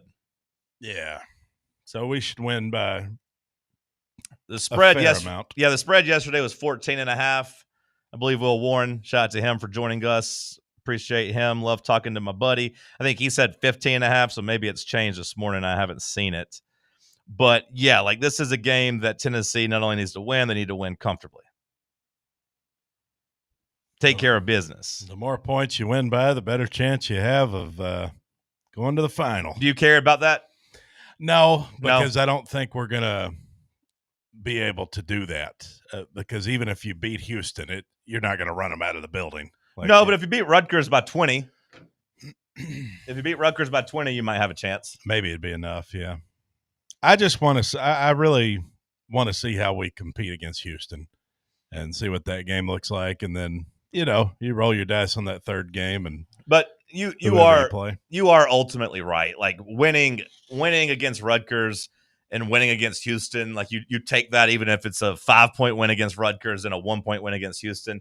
You wouldn't get to play for a championship at that point, but you would take, obviously, being 2-0 with a good opponent, a chance to go 3-0. You might not, quote unquote, win a title, but going 3-0 out of this tournament would be a huge, huge, huge, huge boost. Yeah, nobody cares who wins these early non-conference tournaments. Well, especially when if you can finish undefeated. In any of these other tournaments, if you win your games, you win the tournament, so that matters.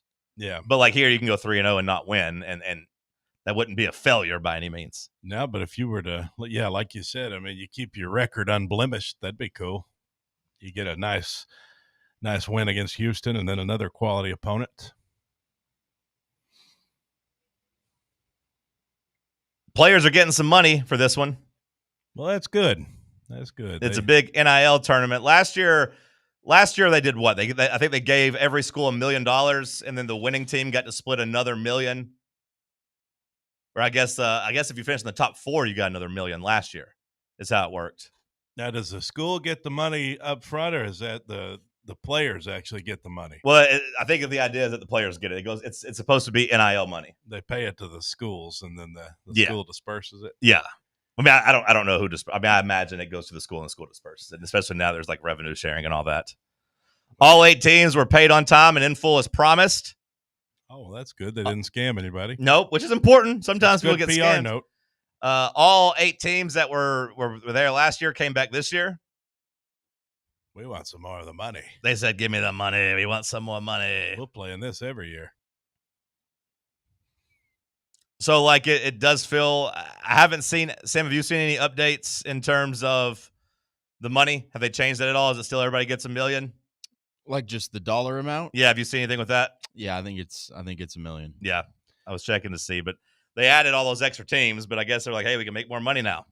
I think they ought to pay it directly to the players. Well, I think they do. Well, I wouldn't want Danny White handling my money first. Yeah. I'd want to get it directly from the tournament. I don't know if I could trust that I'd be getting the full amount, Yeah, we'll see. Like, it does feel like if you went from 8 to 18, that you could at least get from 18 to 32 next year and actually have a tournament. Like, if they did this all Thanksgiving week, you'd think they'd be able to make their $32 million back, right? Like, if they just turned it into an actual 32-team field and you're guaranteed, would that be 5 games, I guess you're guaranteed if you win the championship? Yeah, make it like an early March. Yeah, actually, I mean, that would be a big deal. Yeah, it would be. I don't know that I'd really care. I don't know if I'd like that or not. I think it'd be pretty cool if you had basically 32 of the elite teams in the country all at one place. And maybe instead of 32, it's 16. Maybe you kick 2 teams out, you just have a 16-team field. Yeah, I guess 4 games in the winter. You could play it Monday through Sunday, and 4 teams could, you'd play 4 games with a chance maybe to win.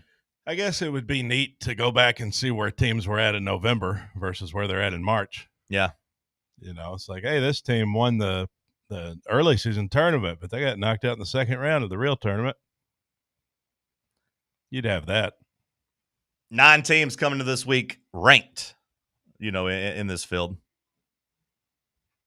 Okay. Bubba, what all we missed this today? So first and foremost, a couple things for Lady Vols basketball. Couple things. We have Nia Robertson making program history with 10 made threes in a game. The Lady Vols also notched their 1,500th win over in general with the win over Coppin State. And today is Kim Caldwell's birthday. Happy birthday, Kim. We have the SEC women's volleyball playing Kentucky for the semifinals. Winner plays Tuesday for the SEC championship in that. We've got FCS playoff set. Montana State's not exactly a slouch, so maybe a big win for Oregon early on. I'm sorry. I'm not giving them credit for playing an FCS school. They played 2 teams that have a combined 3 wins in an FCS school. So excuse me if I'm not doing backflips over their non-conference schedule. You played Chattanooga State 3 times. Not Chattanooga State. We have one thing I care about, NASCAR. A weird thing kind of happened where some executives' text message and emails got leaked. And that's causing quite the stir in the world of racing. So one of the guys, Steve Phelps, a higher up. It's always something with these damn racers. There's always drama between pretty much you guys. Criticizing lower series. Why does NASCAR have so much drama? Why don't they just fight? I thought they were all good old boys. Why they don't used to what fight. happens is you got big suits trying to make money off the guys that just want to fight. And that's where there's a big old misunderstanding. So there's the big suits that want to make money off the boys, the good old boys that just show up and want to race. Pretty much, though, calling all their fans illiterate rednecks and just a lot of not so great vibes coming out of the direction of NASCAR. So we'll see what happens there. Need to get back to having good old boys in the sport. Speaking of good old boys, Conor McGregor talking about his journeys through psychedelics, saying how he's back. Thanks to mushrooms? Just a whole lot of substances. We've got in the USL League, Pittsburgh Riverhounds winning the championship by only scoring 1 point officially, 1 goal in their last 5 games. They won a lot through penalty kicks, but they don't count those. Okay. Sounds like we didn't miss much. We did a good job today, Cody. Yeah, we didn't. Sometimes Bubba's headlines, Bubba's in the day we miss. Sometimes there's something good. Today, once we get to the USL, 0 for 6, Bubba. The what? The Riverhounds. Yeah. 0 for 6 on what we missed. Except, you know what? I'll give you one. We should have wished Kim Caldwell a happy birthday. She deserves that. She doesn't look a day over 32. Also, Big 12 and Players Era tournament, trying to get at least 8 teams in. The Big 12 player, they're trying to do their own term or trying to get 8 teams in the future? They're trying to make a deal where they're guaranteed 8 spots? Yeah. No, you don't get to do that. Get the hell out of here. Don't expand the tournament then. Well, happy Thanksgiving, everybody. We'll be here tomorrow. We'll be here tomorrow, too. Oh, doing tomorrow? Yeah, we're doing tomorrow. Okay. Yeah, we're doing tomorrow. Well, still, happy Thanksgiving. Yeah. Watch out for that traffic out there. Yeah. Big turkeys. Tony Basilio show is coming up next here on Fan Run Radio. Then at 1 o'clock, we won't have any radio programming. We'll go national, but we'll be on the YouTube page watching the game with you. Hopefully a big Tennessee win. Stay locked in on Fan Run Radio until you come hang out with us on the Fan Run YouTube page. Tony Basilio coming up next.